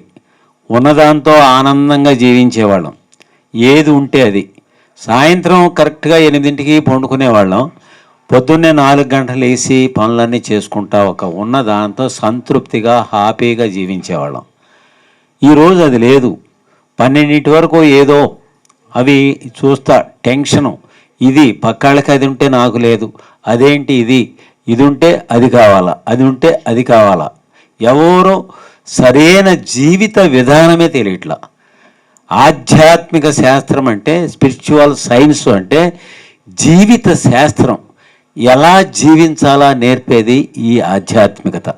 ఇప్పుడు చాలామందికి ఎన్నో అనుభవాలు వస్తాయి, గ్రేట్. బట్ కానీ 3వ కన్ను తెరుచుకుందా, హాస్టల్ ట్రావెలింగ్ చేసామా, ఇంకా ఇంకా ఇంకా ఇంకా అష్టసిద్ధులు పొందామా, లేకపోతే దేవుడితో మాట్లాడామా, లేకపోతే వాళ్ళ దగ్గర జ్ఞానం పొందామా. నా దృష్టిలో ఈజ్ ఎ గ్రేట్. బట్ కానీ ఇక్కడ ఎలా జీవిస్తున్నాను, నాలోకి నేను ప్రయాణం అంటే, నాలోకి నేను ప్రయాణం చేసినప్పుడు ఎలా? నేను దైవాన్ని, అహం బ్రహ్మస్మి, తత్వమసి అక్కడ కనపట్లేదా? ఆ కుక్కలో తత్వమసి లేదా? ఆ చెట్టులో లేదా? సృష్టి అంతా దైవత్వాన్ని చూడగలిగే స్థితిలో మనం ఉండగలుగుతున్నామా? నా లోపం ఏంటి? ఎప్పుడైనా నాలోకి ప్రయాణం చేసినప్పుడు నేను ఈ జీవితానికి, ఈ శరీరం పొందటానికి కారణం ఎవరు కారణం? ఈ శరీరం నేను పొందటానికి కారణం. అవునా? మాతృదేవో భవ, గట్టిగా అనండి. పితృదేవో భవ, ఆచార్య దేవో భవ, అతిథి దేవో భవ. తల్లి 9 మాసాలు మోసింది, మలమూత్రాలు తీసింది. చిన్న దెబ్బ తగిలితే విలవిల్లాడి ఆ దేవుని తర్వాత అంత ప్రేమగా పంచిన ఆ తల్లిని, అవునా, పెంచిందా లేదా? ఆ తల్లిని ఈరోజు నా బిడ్డలతో సమానంగా చూశానా? ఎప్పుడైనా నన్ను నేను చెక్ చేసుకుంటున్నానా? ఈరోజు తెలియనప్పుడు అమాయకత్వంలో అజ్ఞానంగా ఏదో జీవిస్తున్నావు. ఒక వస్తువో లేకపోతే ఇది నువ్వు ముసల్దాని అయిపోయి నీకెందుకు ఈ పచ్చ కావాలా, పక్కనుండు, అది ఇది ఏదేదో మాట్లాడేస్తున్నావు. అవునా? అయినా నా తల్లిదా కదా ఈ జీవితానికి. నా బిడ్డలను చూసినట్టు తెలియనప్పుడు ఆ అమ్మని హక్ చేసుకునే, అమ్మ నన్ను క్షమించు, నేను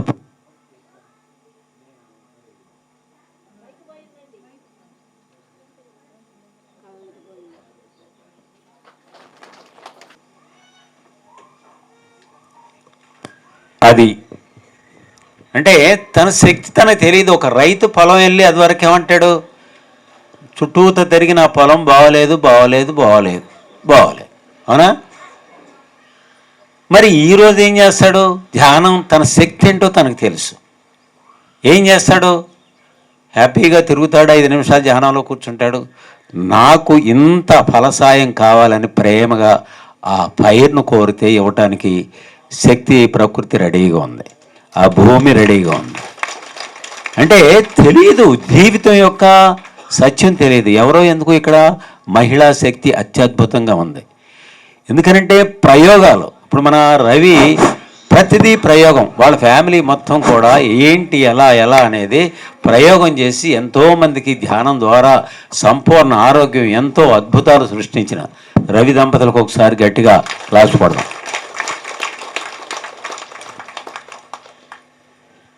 జీవితం అంటే ఆనందం, జీవితం అంటే వైభోగం.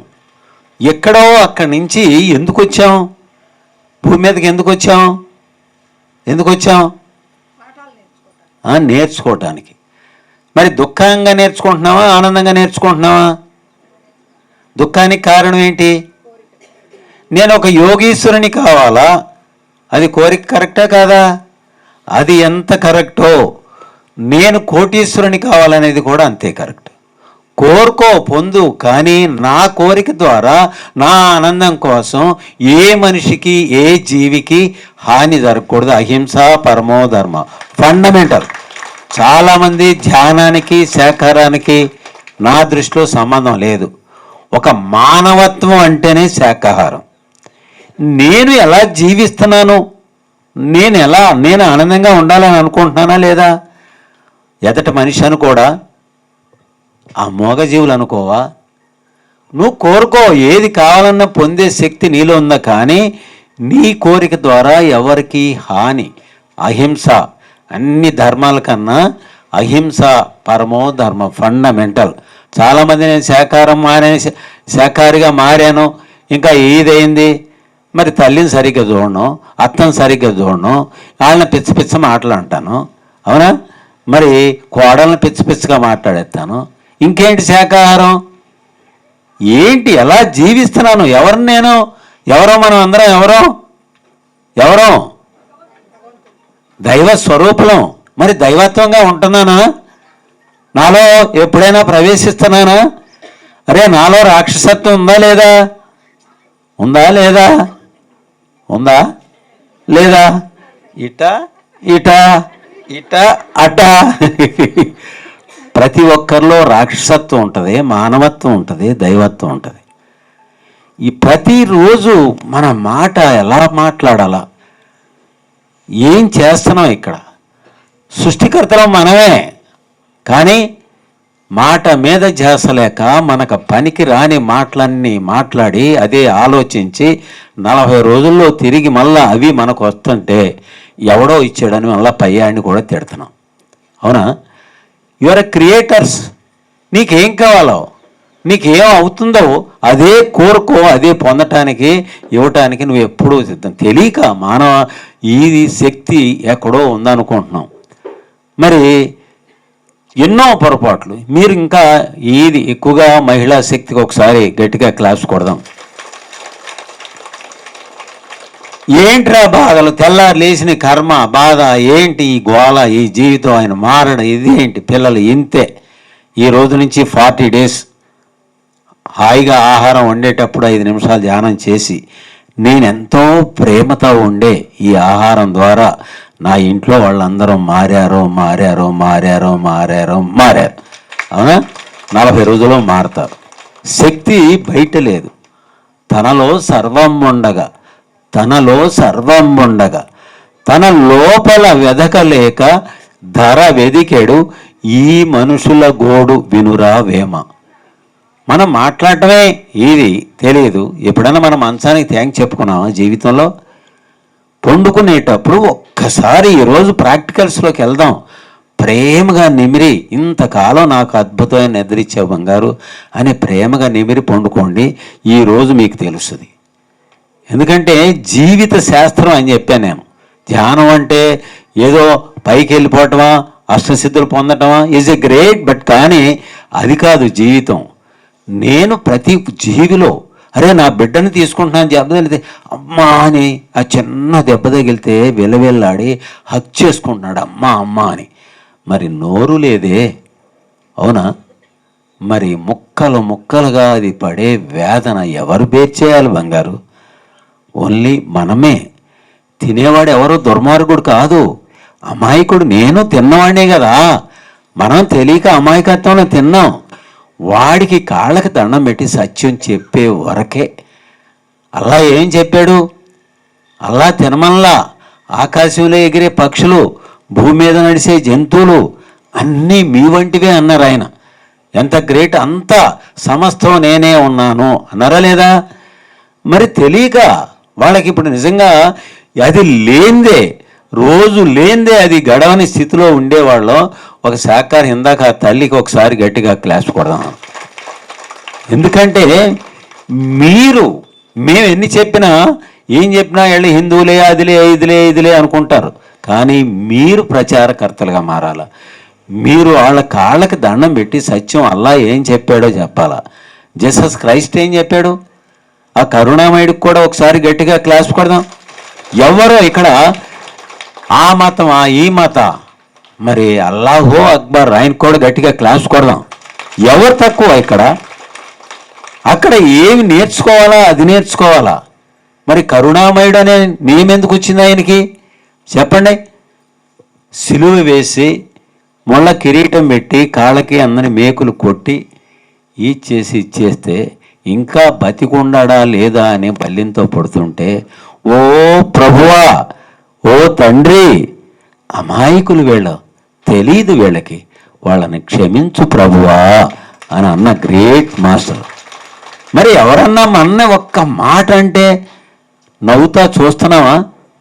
ఎందుకని మాట నోటిలోంచి రాగానే 100 మాటలు అంటున్నాం.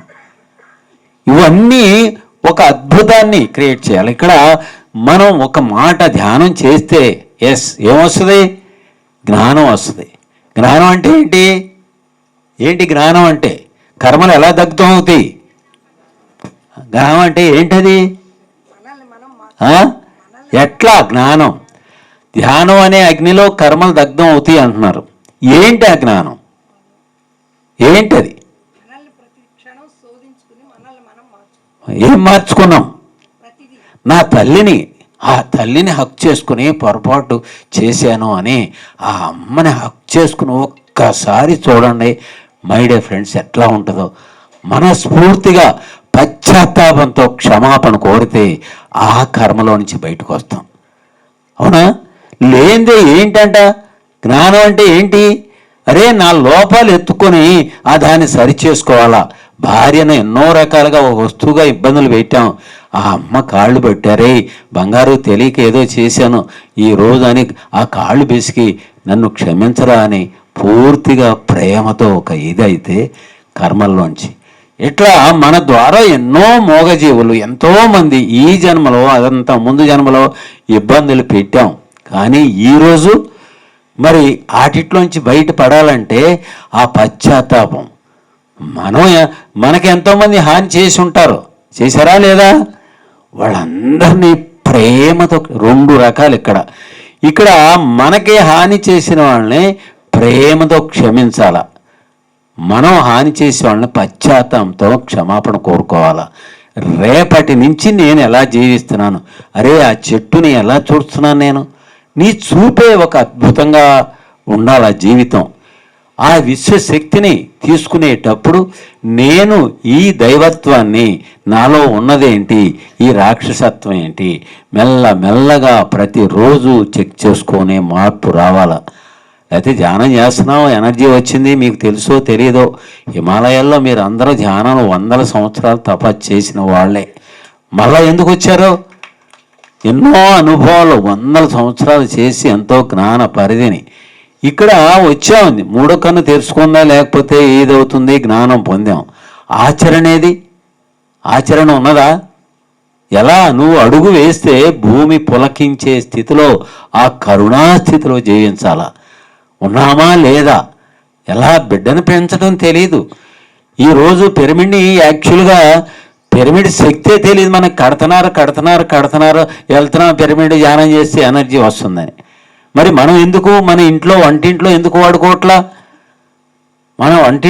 వాడుకోవట్లా? తలా ఒక పిరమిడ్ తీసుకుని ఈరోజు మీకు తెలుసో లేదో, మనం తినే ఆహార పదార్థ కూరగాయలు కానీ ఆకుకూరలు కానీ వాటిలో రకరకాల ఈ ఫెర్టిలైజర్స్ అన్నీ ఉన్నాయి. మరి ఆ పిరమిడ్ ఒక 2x2 4 ఓన్లీ పైపుల ద్వారా పెట్టుకుని దాని కింద చేస్తే 4 రోజుల్లో ఆ విష పదార్థం అంతా పోతుంది. తర్వాత 4 రోజుల్లో ఆ యొక్క విశ్వశక్తితో, ఆ కాస్మిక్ ఎనర్జీతో నిండిపోయి మీ కుటుంబానికి ఒక అత్యద్భుతమైన ఆహారం ఇచ్చే అవకాశం మరి మహిళలకే ఉంది. మీకే వందనాలు మై డియర్ ఫ్రెండ్స్. అది వాడండి, చూడండి. ఇక్కడ ఏదో పిరమిడ్లా లేకపోతే ఏది నేను ధ్యానంలోకి రావటం, నేర్చుకోవటం భూమి మీద నేర్చుకోవటానికి వచ్చాం. కానీ పూర్వజన్మ యొక్క జ్ఞానం ఉంటుంది. నాకు మొట్టమొదట ఒక తల్లిదండ్రుల తర్వాత ఆ జ్ఞానం పంచింది దున్నపోతులు. తెలుసు కదా మీకు? తెలుసా? తెలీదు. అప్పుడు ఆ జ్ఞానం లేదది. ప్రేమతో వాటిని హక్ చేసుకుని ఆ పొలంలో ఉన్న ధాన్యాన్ని రోడ్డు మీదకి తోలాలి అని అనుకుంటే ఒక్కసారి గట్టిగా అని చేసి వాటిని హక్ చేసుకుని ఆ ధాన్యం తోలి మరి తోలంగానే పెళ్లి మిశ్ర పొలంలోకి వదులుతానని ప్రేమగా ఆ చెవులో ప్రేమగా హక్ చేసుకుంటే 3 రోజులు చేసే పని ఒక్క రోజు చేయగలిగిన ఒక్క దెబ్బ ఇవ్వకుండా ప్రేమ యొక్క జ్ఞానాన్ని మొట్టమొదట ఆ యొక్క దున్నపోతులు అనుకోవద్దు. కానీ నాకు అవి నిజంగా అంత గురువులు అవి.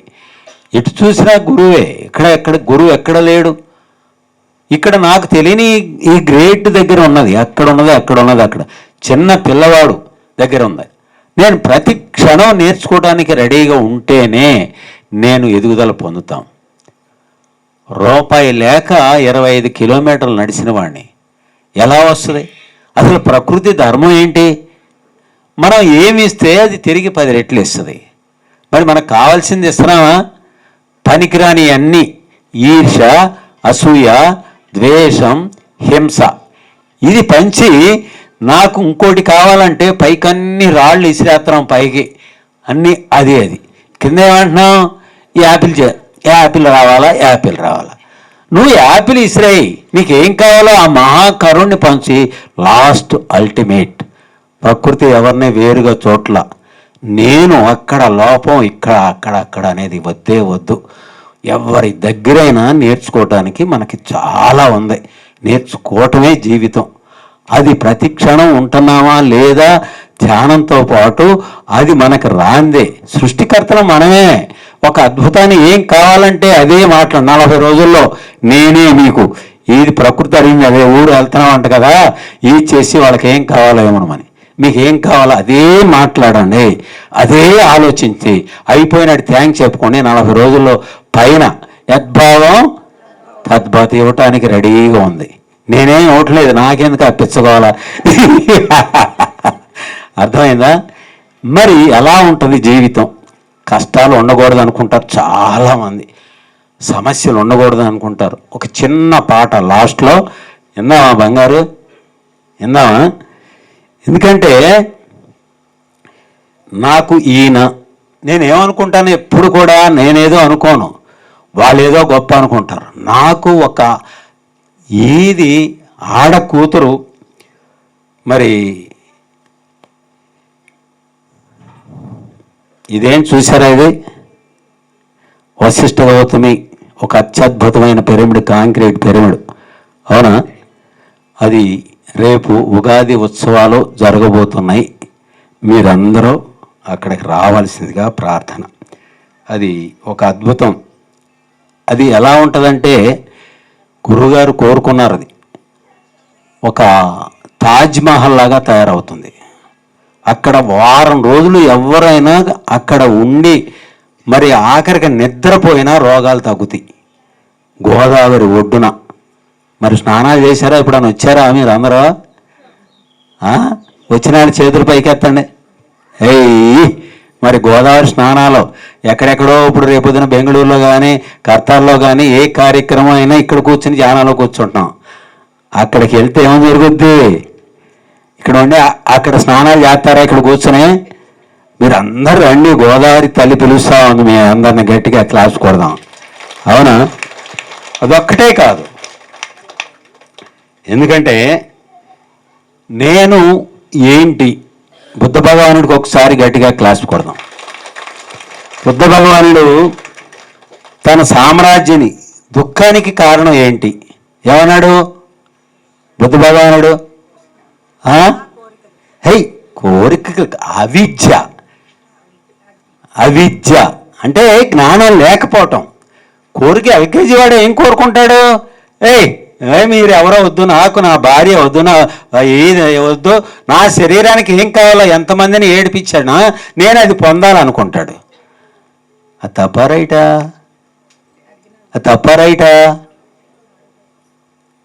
రైటా? వాడికి అది కరెక్టే.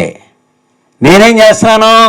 అరే ఆ జ్ఞానం నాలో ఉంది, ఎన్నో జన్మల పొంది ఉన్నా. వాడు ఎల్కేజీ వాడు, నేను పంది. మనం ఎక్కడైనా పంది చిచ్చి చిచ్చి పంది అంటున్నాను.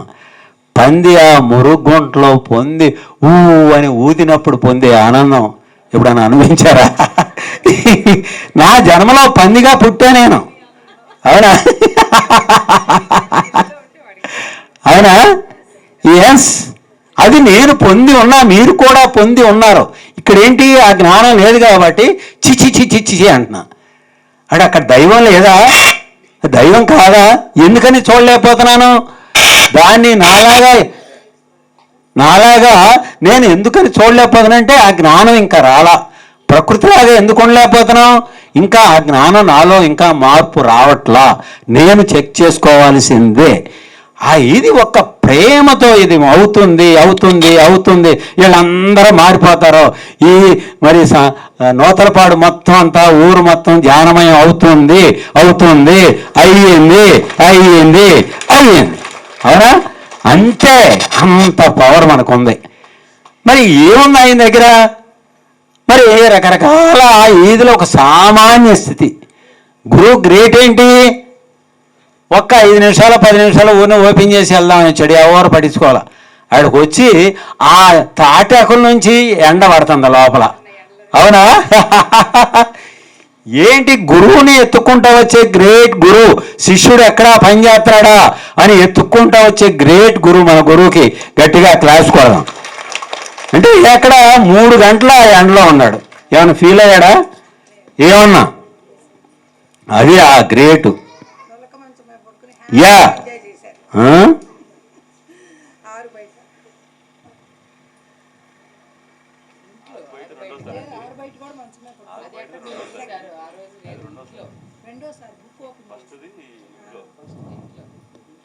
ఆయన దగ్గర ఏం పొందాలో అసలు ఎటు చూసినా అసలుకి ఎంత గ్రేట్ మాస్టర్ దొరకటం ఎన్ని జన్మల పుణ్యమో.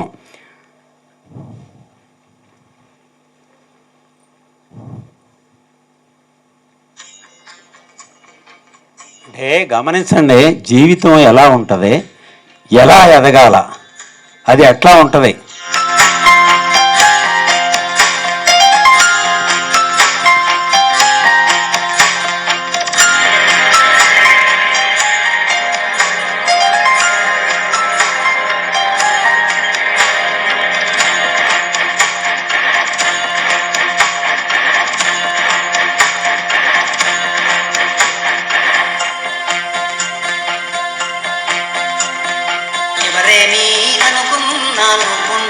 రాజ్యాన రాజు నువ్వే, పంటూ నువ్వే, మంత్రి నువ్వే, సైన్యం నువ్వే, ఏమైనా ఏదైనా నువ్వెళ్ళే బడిలో నా పలక నువ్వే, బలపం నువ్వే, ప్రశ్న నువ్వే, బదులు నువ్వే, అన్నీ నువ్వే కావాలి, అన్నిత్యం పోరాడాలి, అనుకున్నది సాధించాలి. ఎవరేమీ అనుకున్నా నువ్వుండే రాజ్యాన రాజు నువ్వే, పంటూ నువ్వే, మంత్రి నువ్వే, సైన్యం నువ్వే, ఏమైనా ఏదైనా నువ్వెళ్ళే బడిలో నా పలక నువ్వే, బలపం నువ్వే, ప్రశ్న నువ్వే.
సంకల్ప బలం.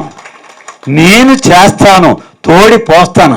అవ్వా దానికి ఉన్న ఇది నాకు సంకల్పం లేదే అని ఆ చిన్న పక్షి దగ్గర నేర్చుకున్నాడు. ఎవరో చెప్పారు తర్వాత నిద్ర ఆహారాలు మానేసి రేత్రింబాళ్ళు ధ్యానం చేయను ఆయన అని.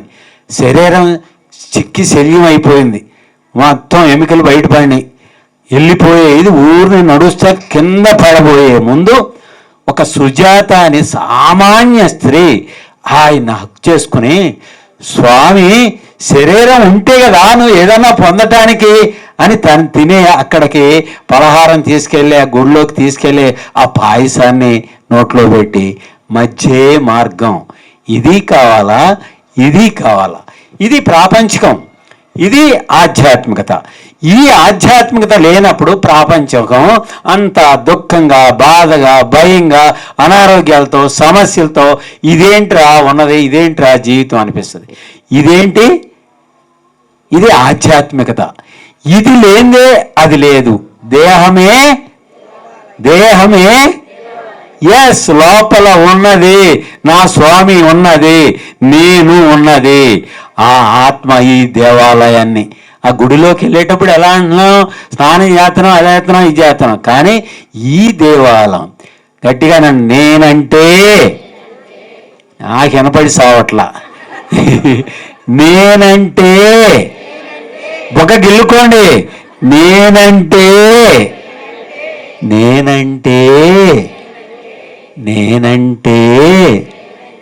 నాకిష్టం, నా జీవితం అంటే నాకిష్టం. మిమ్మల్ని మీరు ప్రేమించండి, అర్థమైందా? ఎప్పుడు ద్వేషించుకోండి. నా బోడిగుండు అంటే నాకు ఇష్టం. ఎవడన్నా బోడిగుండు అంటే నాకు దుఃఖం వస్తుందా బంగారు? పక్కపక్క నవ్వుతా అనుకోని నాకేంటి జీవితం అది. ఇంకొకటి, పొద్దున్నే లేవగానే కర్మరా, బాధలరా, దుఃఖాలరా, ఇదిరా కాదు. ఈ రోజు నుంచి ఇది అనుకోండి, నేను గట్టిగానండి సమృద్ధమై ఉన్నాను. నా జీవితం ధనంతో, సర్వ సంపదలతో, సంపూర్ణ ఆరోగ్యంతో, ప్రేమతో, కరుణతో, ఆత్మజ్ఞానముతో, ఆనందముతో నిండియున్నది. సమస్తం సృష్టి నుండి పొంది ఉన్నాను. లోక కళ్యాణము కొరకు నన్ను నేను అర్పించుకుంటున్నాను. ప్రతిరోజు అనుకోండి, 40 రోజుల్లో మీరు ఏది కావాలంటే పొందకపోతే నన్ను పిలవండి, బోడిగుండు మీకు అప్పచెప్తా. ఈరోజు నిజంగా ఇంతమంది మరి ఇక్కడ మనం ఈ జ్ఞానం పొందటం, ప్రతి ఒక్కరూ ఇక్కడ ఏంటంటే ఇస్తేనే వస్తుంది. మనం ఏ జన్మలో ఎవరికో మేలు చేసి ఉంటాం. ఇందాక ఏమని చెప్పాము, అది అతిథి దేవో భవ. అతిథి దేవి ఎలా అయింటాడు? మరి పొద్దున్నే ఒక ఆవిడ వస్తుంది, ఆకలేస్తుంది, నడవలేని స్థితిలో ఆకలేస్తుంది. ఎవరో తెలుసా ఆవిడ? పూర్వజన్మలో పెద్ద కోటేశ్వరాలు. ఎవరికి ఇవ్వలేని స్థితి అక్కడ చూసుకుని లేనితనం ఎలా ఉంటుందో నేర్చుకోవటానికి వచ్చి చెయ్యి కింద పెట్టి నీకు పెట్టే అవకాశం ఇచ్చి నీ ఎదుగుదలలో సహకరించే గ్రేట్ మాస్టర్. ఎప్పుడన్నా నవ్వుతా మాట్లాడామా? ఆవిడ హక్ చేసుకు చూడండి ఎలా ఉంటుందో. ఇక్కడికి వస్తారు పాపం, ఇంట్లో సరిగ్గా చూడరు, ఏదో ఇదిగా. మరి వాళ్ళని హక్ చేసుకోండి. తెలీదు శరీరంలో ఆడ మగ కాదు, అక్కడ ఎవరున్నారో దైవం. ఆ జ్ఞానం లేని వాళ్ళని ప్రేమతో హక్ చేసుకుంటే వాళ్ళు పొందే ఆనందం అంతా నీదే బంగారు. ఇంకేం కావాలా జీవితానికి? అలా ఉంటున్నానా లేదా? నాది నాది ఏది నాది కాదు. ఈ జన్మలో ఇది నేను పొందాను, నాకు అదృష్టంగా ఇదవుతున్నాను ఇవ్వండి. ఇటువంటి గుడిలోకి వెళ్తున్నాం, అక్కడ ఎంతో మన యొక్క నమ్మకం విశ్వాసం అక్కడ పనిచేస్తుంది. కానీ అక్కడ ఆ డిబ్బీలో వేసే రూపాయి 10 మందికి మేలు జరిగినప్పుడు నీకు మేలు జరుగుద్ది, పుణ్యం వస్తుంది, మళ్ళా అహంకారం వస్తుంది, పునరపి మరణం. మళ్ళా జన్మలో మారుతానే ఉంటాం, కానీ ఆఖరి జన్మలో వస్తుంది ఎట్టా వస్తుంది? ఎట్టా వస్తుంది? జ్ఞానము. ఎప్పటికప్పుడు నన్ను నేను చెక్ చేసుకోవాలా. ఆ ఏది వచ్చినప్పుడు అద్భుతాలు ఇవ్వటం. ఒక మహా అద్భుతమైన పిరమిడ్కి డబ్బులు ఇస్తే ఎవరో ఉంటారు, దేవుడే అంతలా బుద్ధుడే అన్నీ వదిలేసి భిక్షాటన చేశాడు. ఈరోజు వాళ్ళు మీ బంధువులు అవ్వచ్చు, స్నేహితులు అవ్వచ్చు, ఏ రూపేణ సంపాదించినా అక్కడ మీరు అడిగిన డబ్బు అక్కడ అద్భుతమైన కార్యక్రమాలు జరిగితే వాళ్ళ కర్మలో మీరు దగ్ధం చేసిన వాళ్ళు అవుతారు. అవునా? అక్కడ అహంకారం వస్తుంది. నేను అడుక్కోవటం, నేనేంటి అడుక్కునేది? అవ్వా నీ కోసం కాదు, విశ్వ కళ్యాణం కోసం అడుక్కోవటం. అహంకారం పోతుంది. 10 మందికి అది ఇచ్చి ఆ కార్యక్రమానికి సహకరించి మీరు అత్యున్నత స్థితికి ఎదగాలి. ఆ అద్భుతమైన కార్యక్రమానికి అందరూ రండి. ఉగాది ఉత్సవాలకి ఆ కార్యక్రమాల్లో ఎన్నో ఇదవుతున్నాయి. ఆ పిరమిడ్ కట్టడానికి ఇదేది మన కర్తాలు అద్భుతంగా జరిగింది, అద్భుతంగా ఉంది. అలాగే ఆంధ్రప్రదేశ్కి గోదావరి ఒడ్డున ఒక అత్యద్భుతమైన ఈ శ్రీ వశిష్ఠ గౌతమి పిరమిడ్ ధ్యాన కేంద్రానికి నా వంతు అక్కడికి వెళ్ళినప్పుడు, నేను నాదిరా, ఇది నా డబ్బు ఖర్చు పెట్టానురా అనే ఫీలింగ్ రావాలి. అది వచ్చినప్పుడు మనం తిరిగి మీకు 100 రెట్లు ఇవ్వటానికి ప్రకృతి రెడీగా ఉంది. ఇవ్వటం నేర్చుకోండి. మీకేం కావాలో అది ఇవ్వటం నేర్చుకోండి. అది ఇచ్చినప్పుడు 10 రెట్లు ఇవ్వటానికి ప్రకృతి రెడీగా ఉంది. Thank you. కొన్ని బుక్స్ ఇస్తారు, ఆ నెంబర్లు తీసుకొని నేను మళ్ళా నాకు శపించే శక్తి కూడా ఉంది. ఇప్పుడే చెప్తున్నా.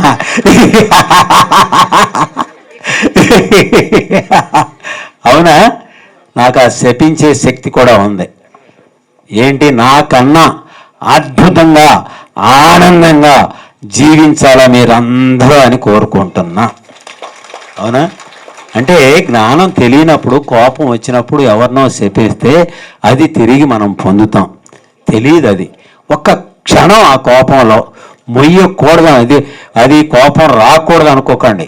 కోపాన్ని మొయ్యకూడదు, దుఃఖాన్ని మొయ్యకూడదు. అవన్నీ మనం మోస్తున్నాం. ఈ రోజు నుంచి ఏ క్షణం ప్రజెంట్లో జీవిద్దాం ఆనందంగా, ఆరోగ్యంగా. ఈరోజు ఈ పుణ్య దంపతుల ద్వారా మీ అందరినీ దర్శించుకునే అవకాశం రావటం అదృష్టంగా ఫీల్ అవుతున్నాను. వాళ్ళకు ఒకసారి గట్టిగా క్లాస్ కొడదాం. అవునా? ఇక్కడ చిన్నవాడైనా ఆయన ఎంత అద్భుతంగా నిజంగా ఫోన్ చేసి మర్చిపోయాడు పాపం ఈయన హడావిడిలో. నేను రవికి ఫోన్ చేసా, ఉందా లేదా? నేను అక్కడ 9:30 టైంకి బయలుదేరి ఏంది ఉందా లేదా అని రవికి ఫోన్ చేశా. అప్పుడు మళ్ళీ ఈయన ఫోన్ చేశాడు బంగారు. ఈ యొక్క సంకల్పం వీళ్ళ దగ్గర నుంచి మనం నేర్చుకోవాలా. ప్రతి ఒక్కరి దగ్గర నేర్చుకోవటానికి రెడీగా ఉంటేనే అటువంటి పిరమిడ్లు వస్తాయి. ఎన్నో కట్టగలుగుతున్నారు. మరి రవి, మరి అవతల గాంధీ గారు, వీళ్ళందరూ ఎవరికి వాళ్ళు శక్తి వంచన లేక గాంధీ గారికి కూడా గట్టిగా క్లాస్ కొడదాం. బంగారు నువ్వు ఒక 2 పాటలు పాడి ఇసిరే పారి మేము అందరం తమ్మ ఎంత కింద పడతాం. అవు కదా? అదే. ఎందుకంటే ఏమి నేర్చుకోవాలా? ఒక ఆడకూతురు భర్తకి వ్యతిరేకం ఉన్నా కానీ దాచుకుని నా దృష్టిలో పాంప్లెట్ పంచేవాడు నా దృష్టిలో 1000 రెట్లు గ్రేట్. అవునా? ఒక వేరే బాణం వదులు.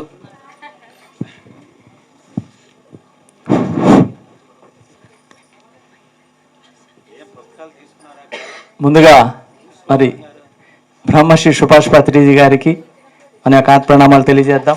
అలాగే స్వర్ణమాల పత్రి మేడం గారికి, మరి గుంటూరు జిల్లా పిరమిడ్ సొసైటీ అధ్యక్షులైనటువంటి వెలగపూడి లక్ష్మణరావు గారికి, అలాగే మరి మాటూరులో ధ్యానం నేర్చుకొని సార్ మరి ఎంతోమందిని తయారు చేశారు. కాబట్టి రవిరాజు గారికి, అరుణ గారికి కూడా మన యొక్క ప్రణామాలు తెలియజేద్దాం. మరి ఈరోజు అందరం మనం ఇక్కడ సమావేశం అవటానికి కారణం ఎవరు?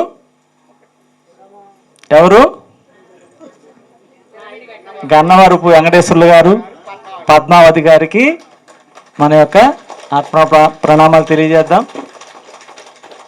ఒకసారి లేచి పాట పాడమంటే ఏం పాడాలండి చెప్పండి.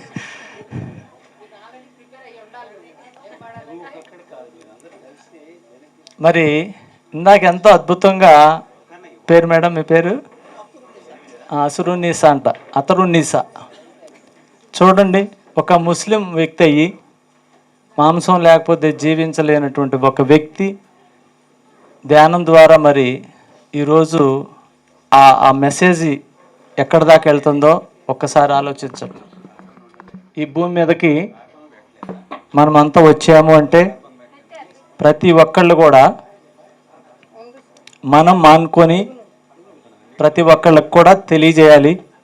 మరి ఇందాక మేడం గారు చెప్పారు, రేపు చీరాల్లో కొత్తపేటలో మేడం గారి తరపున ఒక ర్యాలీ పెడతా ఉంది. 40 రోజులు క్లాసులు పెట్టి మళ్ళా లాస్ట్ రోజు అయినటువంటి ర్యాలీ నిర్వహిస్తూ ఉంది. ప్రతి ఒక్కళ్ళు కూడా అందులో పాల్గొందాం. ఎందుకంటే మనం మానేసింది ఒక ఎత్తు అయితే ఇది 10 మందికి తెలియజేయటం అనేది ఒక ఎత్తు. కాబట్టి ఆ క్షణంలో ఆ పాట, ఇది మన భూపతిరాజు గారు పాడేటువంటి మహాకరుణ యాత్ర అనే పాట పాడదాం. మహాకరుణ యాత్ర ఇది మహాకరుణ యాత్ర, జీవులపై చైతన్యం కలిగించే యాత్ర. మహాకరుణ యాత్ర ఇది మహాకరుణ యాత్ర, జీవులపై చైతన్యం కలిగించే యాత్ర. మానవత్వ యాత్ర ఇది మార్పు కోరు యాత్ర, మానవత్వ యాత్ర ఇది మార్పు కోరు యాత్ర. సమూలముగా హింసను ఇక రూపుమాపు యాత్ర, సమూలముగా హింసను ఇక రూపుమాపు యాత్ర. మహాకరుణ యాత్ర ఇది మహాకరుణ యాత్ర, జీవులపై చైతన్యం కలిగించే యాత్ర.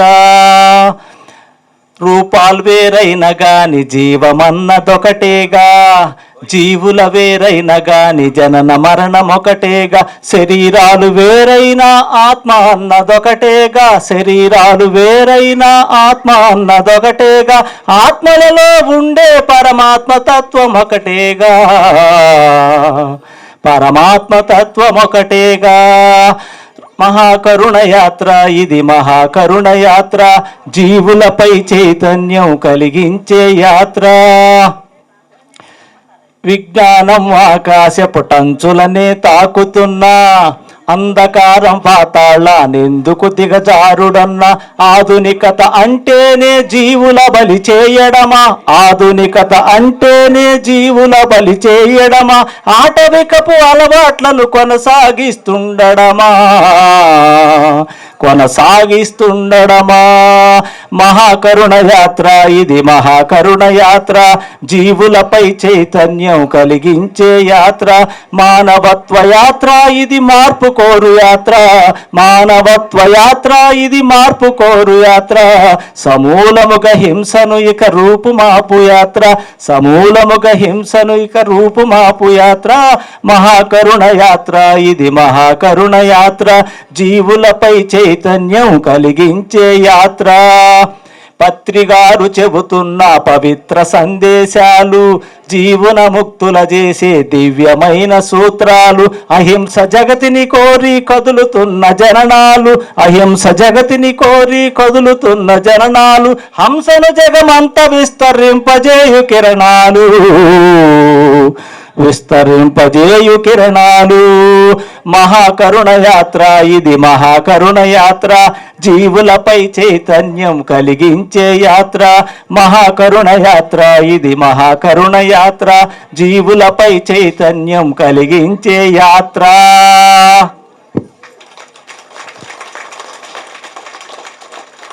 ఏదైతే మరి రూపాలు వేరైనప్పటికీ జీవమంతా ఒకటే.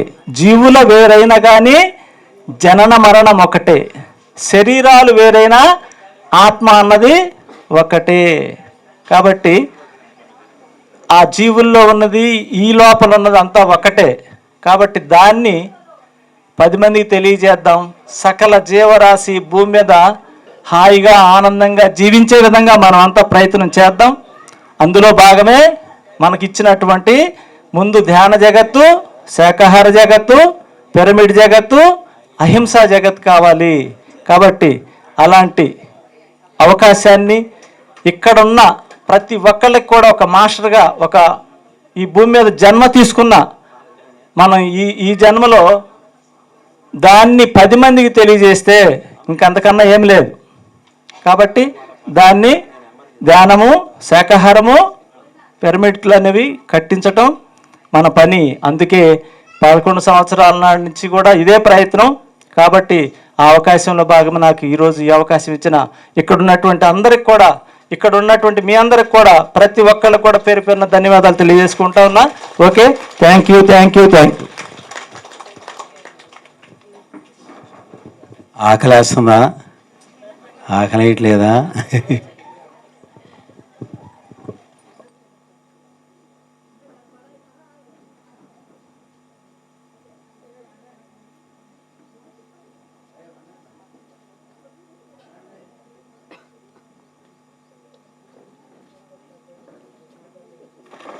రమేష్, శ్రీరామ్, సన్మానం మ్యూజిక్ పెట్టమ్మా. ముందుకు వచ్చి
నా పేరు హైమావతి. మాది బోడవాడ గ్రామం, ప్రకాశం జిల్లా. నేను 2011 నవంబర్లో ధ్యానంలోకి వచ్చాను మా ఫ్రెండ్ ద్వారా. తర్వాత ధ్యానం చేస్తూ ఉండగా సార్ ఒకసారి వచ్చి పౌర్ణమి ధ్యానం, అమావాస్య ధ్యానం, పిరమిడ్ ఎనర్జీ గురించి చెప్పారు. అప్పుడు నేను క్లాస్ విన్నాక నేను కూడా పిరమిడ్ కట్టించుకోవాలి అనిపించింది. రవిరాజు గారు వచ్చి చెప్పంగానే వచ్చారు, స్ట్రెచ్చర్ వేసి పిరమిడ్ కట్టించారు. కట్టిన మన్నాడే పత్రి సార్ని తీసుకొచ్చారు, ఓపెన్ చేశారు, పేరు పెట్టించారు. సారే బాలా త్రిపుర సుందరి అని పేరు పెట్టారు. అప్పటి నుంచి అందరూ వచ్చి ధ్యానం చేసుకుంటారు దానిలో. అంతకుముందు నేను వచ్చిన కొత్తల్లో చీరాల శ్రీనివాసరావు గారు క్లాసులు పెడుతుంటే అక్కడికి వెళ్ళాను. అక్కడికి వెళ్ళి వచ్చేసరికి ఇంట్లో అమ్మాయిది మెడలో గొలుసు పోయిందని ఇద్దరు చెరువు మంచం పెట్టి పడుకున్నారు. సర్లే పోతే పోయింది, మనదైతే దొరికిద్దిలేని అప్పుడు అన్నాను. అది అనుకోకుండా మన్నాడు ఉదయమే మళ్ళీ దొరికింది. రోడ్డు మీదనే అందరు తిరుగుతున్న రోడ్డు మీదనే సైడ్ని పడేసి ఉంది, అది దొరికింది. ఇక అప్పుడు నేను క్లాసులకి వెళ్తుంటే ఎవరు రావట్లా. ఇక శ్రీనివాసరావు సారు ఇట్లా ఆటో పంపించారు అందరినీ తీసుకొని రమ్మని అని చెప్పా. అంటే అప్పుడు అందరూ వచ్చారనమాట. నా సంతోషం కొద్దీ నేను అందరినీ ఆటోలో తీసుకెళ్ళాను క్లాసులోకి. అప్పటి నుంచి పిరమిడ్ కట్టించినాక అందరు క్లాసులు చేస్తున్నారు, వస్తున్నారు, బాగా జరుగుతున్నాయి. రీసెంట్గా మొన్న గుంటూరులో ర్యాలీ ఉందని తెలిసి నేను నెల రోజుల నుంచి హైదరాబాద్లో ఉంటున్నా. ఆ ర్యాలీ ఉందని చెప్పి నేను ర్యాలీ కోసం మా ఇంటికి వచ్చాను అనమాట. అమ్మాయి గారి ఇంటి దగ్గర నుంచి ఇంటికి వచ్చా. అదే రోజు మా అమ్మాయి వాళ్ళ మామయ్య చనిపోయారని చెప్పి ఆ రోజు నేను ర్యాలీకి మానుకొని వాళ్ళ ఇంటికి వెళ్ళాను అనమాట. వెళ్ళి ఇంటికి వచ్చేసరికి మధ్యాహ్నానికి ఇంట్లో దొంగలు పడి గోల్డ్ 15,000 గోల్డ్, 20,000 రూపాయల డబ్బులు, వెండి తీసుకెళ్ళిపోయారండి. అట్లా తీసుకెళ్ళినాక నాకేమీ భయం అనిపించలా. అంటే దాంట్లో స్థితప్రజ్ఞత గురించి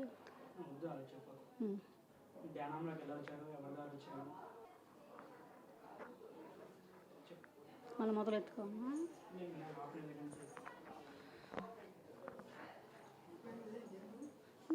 నేను ధ్యానంలోకి నా పేరు పద్మావతి, అది నూతలపాడు.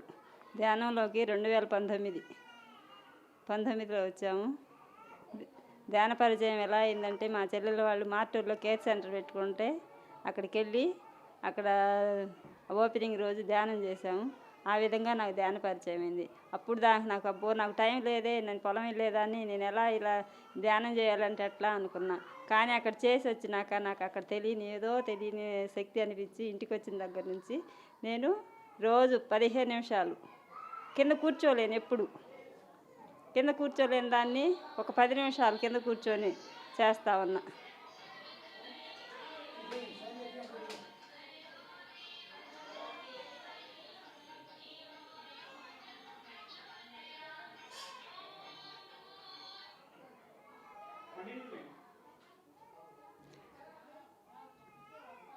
కింద కూర్చోలేను. అలాగే నేను ధ్యానం చేయటం మొదలుపెట్టిన కానీ ఫస్ట్ స్టార్టింగ్ 15 నిమిషాల కానీ చేస్తా. అలాగే నేను ఉదయం లేచిన కానీ 6 గంటలకే పొలం వెళ్ళేదాన్ని. ధ్యాన పరిచయం అయినాక పొలాన్ని వేస్ట్ చేయకోకుండా 5ంటికి లేచి అరగంట కూర్చునేదాన్ని, సాయంత్రం కూర్చునేదాన్ని. మా మనవడు చిన్నవాడైనా సరే సాయంత్రం 3వ సంవత్సరం బాబు మా ధ్యానం టైం అయిందనేవాడు. 7 కాగానే నేను ధ్యానానికి కూర్చునేదాన్ని. నన్ను ఎవ్వరూ డిస్టర్బ్ చేసేవాళ్ళు కాదు. మా ఇంట్లో వాళ్ళందరూ చేయండి అంటే, నువ్వు చేస్తున్నావే చెయ్యి, తర్వాత మేము చేస్తాము అన్నారు. తర్వాత 1 సంవత్సరం తర్వాత మా వాళ్ళంతా ధ్యానంలోకి వచ్చారు. మా కుటుంబం ధ్యాన కుటుంబం అయింది. మేమందరం శాకాహారులు. మా అమ్మాయి అయితే పుట్టుకతోనే శాకాహారి. అందరం ధ్యానం చేస్తా. ఒకరోజు మా వారికి పిరమిడ్ కట్టించుకుందామని ఆలోచన వచ్చింది. పిరమిడ్ సరే సార్ని అడిగితే కడదామన్నారు. తర్వాత 1 సంవత్సరం 2 సంవత్సరాల తర్వాత మేము ధ్యానంలోకి వచ్చినాక 3వ సంవత్సరంలో మేము పిరమిడ్ కట్టించుకున్నాం. ఈ ధ్యానంలోకి వచ్చినాక మా అబ్బాయికి మేము రాజుగారిపాలెం రవిరాజు గారి దగ్గర క్లాసులకు వెళ్తున్నాం ఆదివారం వెళ్ళే ఈ లోపల మాకు అక్కడికి వెళ్ళి వచ్చినాక మా అబ్బాయికి జాబ్ వచ్చింది. మేము ధ్యానంలోకి వచ్చినాక అక్కడ అట్లా వారం క్లాసులకి వెళ్ళి వస్తున్నాము. క్లాసులకి వెళ్ళి వస్తున్నాము. మా అబ్బాయికి జాబ్ వచ్చింది. అంతకుముందు జాబ్ లేదులే, ప్రయత్నం చేశాడు కానీ కొంచెం 1 మార్కు 2 మార్కులతో పోయి మేము అందరం ధ్యానంలోకి వచ్చినాక జాబ్ వచ్చింది. మేము థ్యాంక్ యూ. డిప్రెషన్లో ఉన్నారు, మీకు ధ్యానం కావాలంటే ధ్యానం వద్దండి ఏమొద్దండి అని పంపించాను. అంటే ఎంత కోపంగా చెప్పానంటే శ్రీనివాసరావు గారిని ఆ రోజు, ఇంకా మళ్ళీ శ్రీనివాసరావు గారు మళ్ళీ నా దగ్గరికి రారనుకున్నాను. మళ్ళీ 15 రోజులు కాదు, 1 మంత్ తర్వాత వచ్చాను. ఈలోపు నేను లక్ష్మి షిరిడి వెళ్ళి వచ్చాము. సో మా బాబు పేరు సాయి కాబట్టి షిరిడి సాయి ప్రసాద్ ఆయన. షిరిడి వెళ్ళి వచ్చిన తర్వాత మళ్ళీ 1 వారం రోజులకు వచ్చారు శ్రీనివాసరావు గారు. వచ్చినప్పుడు శ్రీనివాసరావు గారు అప్పుడు మాకు ఒక చాక్లెట్ ఇచ్చారు. సో ఆ చాక్లెట్ ఏంటంటే, మీరు ధ్యానం చేస్తే ధ్యానంలో మీ బాబుని చూడవచ్చు, మీ బాబుతో మాట్లాడుకోవచ్చు, బాబుతో పూర్తి కనెక్ట్ అవుతారు అని చెప్పాడు. దాంతో మేము కూడా మళ్ళీ బాబుతో కనెక్ట్ అవ్వచ్చు అనే ఉద్దేశంతో ధ్యానంలోకి వచ్చాము. 2007లో వచ్చాము. ఇంకా అప్పటి నుంచి గత 17 సంవత్సరాలుగా ఈ ధ్యాన మార్గంలో ఉంటూ ఒక సంవత్సరంలోనే ఒక 6-7 నెలల్లో ఆ డిప్రెషన్ నుంచి బయటపడ్డాము. లక్ష్మి కూడా అంటే లక్ష్మి ఏం చేసేవాడు, నేను ఆఫీస్కి వెళ్ళేవాడిని. లక్ష్మి ఎవ్రీడే ఒక 5-6 అవర్స్ ధ్యానం చేయడంతో 3-4 మంత్స్లోనే ఆ రియలైజేషన్ అదే తర్వాత కానీ అర్థమైంది కాదు. అంటే అటువంటి గొప్ప కాన్సెప్ట్స్ అంటే ఎక్కడ ఏ విధంగా చెప్పాలి అక్కడ. అంటే ఒక వరల్డ్ నాలెడ్జ్ సెంటర్స్, గొప్ప సెంటర్స్ ఢిల్లీలో కానివ్వండి, ముంబైలో కానివ్వండి, ఈ తర్వాత కాశీ వెళ్ళాం. రాసిన తర్వాత ఒక హాఫ్ అన్ అవర్లో రెడీ అయిపోతారు. రెడీ అయిపోయి వెంటనే వచ్చి అక్కడ ఉన్న మాస్టర్స్ అందరిని కలుస్తారు. ఆ మాస్టర్ దగ్గర అనుభవాలు తీసుకుంటారు. అనుభవాలు అంటే ఆ మాస్టర్స్ అనుభవాలు వింటుంటే పత్రిజీ గారు చాలా ఉప్పొంగిపోతుంటారు. పత్రిజీ గారు ప్రతి ఒక్కరి దగ్గర నుంచి అనుభవాలు వినటం అంటే చాలా ఆసక్తి చూపిస్తుంటారు. సో పత్రిజీ గారితో మాకున్న ఆ అనుభవం ద్వారా చాలా గొప్ప గొప్ప విషయాలు తెలుసుకుంటాం. అంటే పత్రిజీ గారు వారు కోరుకున్నది ఏమి లేదు, ధ్యాన జగత్తు, శాకాహార జగత్తు, పిరమిడ్ జగత్తు. మరి 30 సంవత్సరాల్లో ప్రతి మూగజీవిని కూడా ఆయన ప్రేమించేవారు. అదేవిధంగా అంటే పిరమిడ్ స్పిరిచువల్ సొసైటీ మూమెంట్లో ఉన్న ప్రతి ఒక్కరితో కూడా ఎంతో అంటే వారికి సామాన్యులు లేరు, పెద్ద పెద్ద వాళ్ళు లేరు, అందరినీ ఒకే విధంగా చూస్తూ వారు మన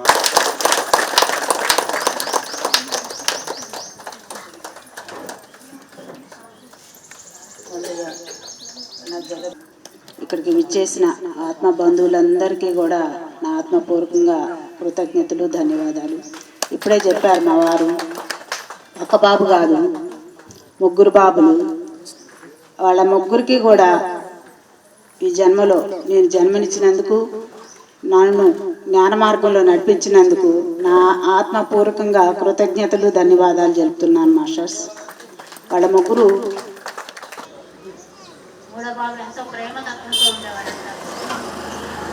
ఒకళ్ళు మన ఇంట్లో నుంచి వెళ్ళేవాడి వాళ్ళ దగ్గర నుంచి మనం చూస్తుంటే తెలుస్తుంటుంది. మన పిల్లల దగ్గర నుంచి అయినా, మన భర్త దగ్గర నుంచి అయినా, మన అత్తమామల దగ్గర నుంచి అయినా, కుటుంబంలో నుంచి ఎక్కువ కష్టాలు కోరుకొని వస్తాము. ఆ కుటుంబంలో నుంచి ఎదగాలని నేర్చుకోవాలని నేను ధ్యానంలోకి వచ్చిన తర్వాత తెలుసుకున్నాను. ఇదంతా కూడా బ్రహ్మర్షి పత్రిజీ గారు అందించిన జ్ఞానం వల్లనే. ఎంత అసలు చెప్ప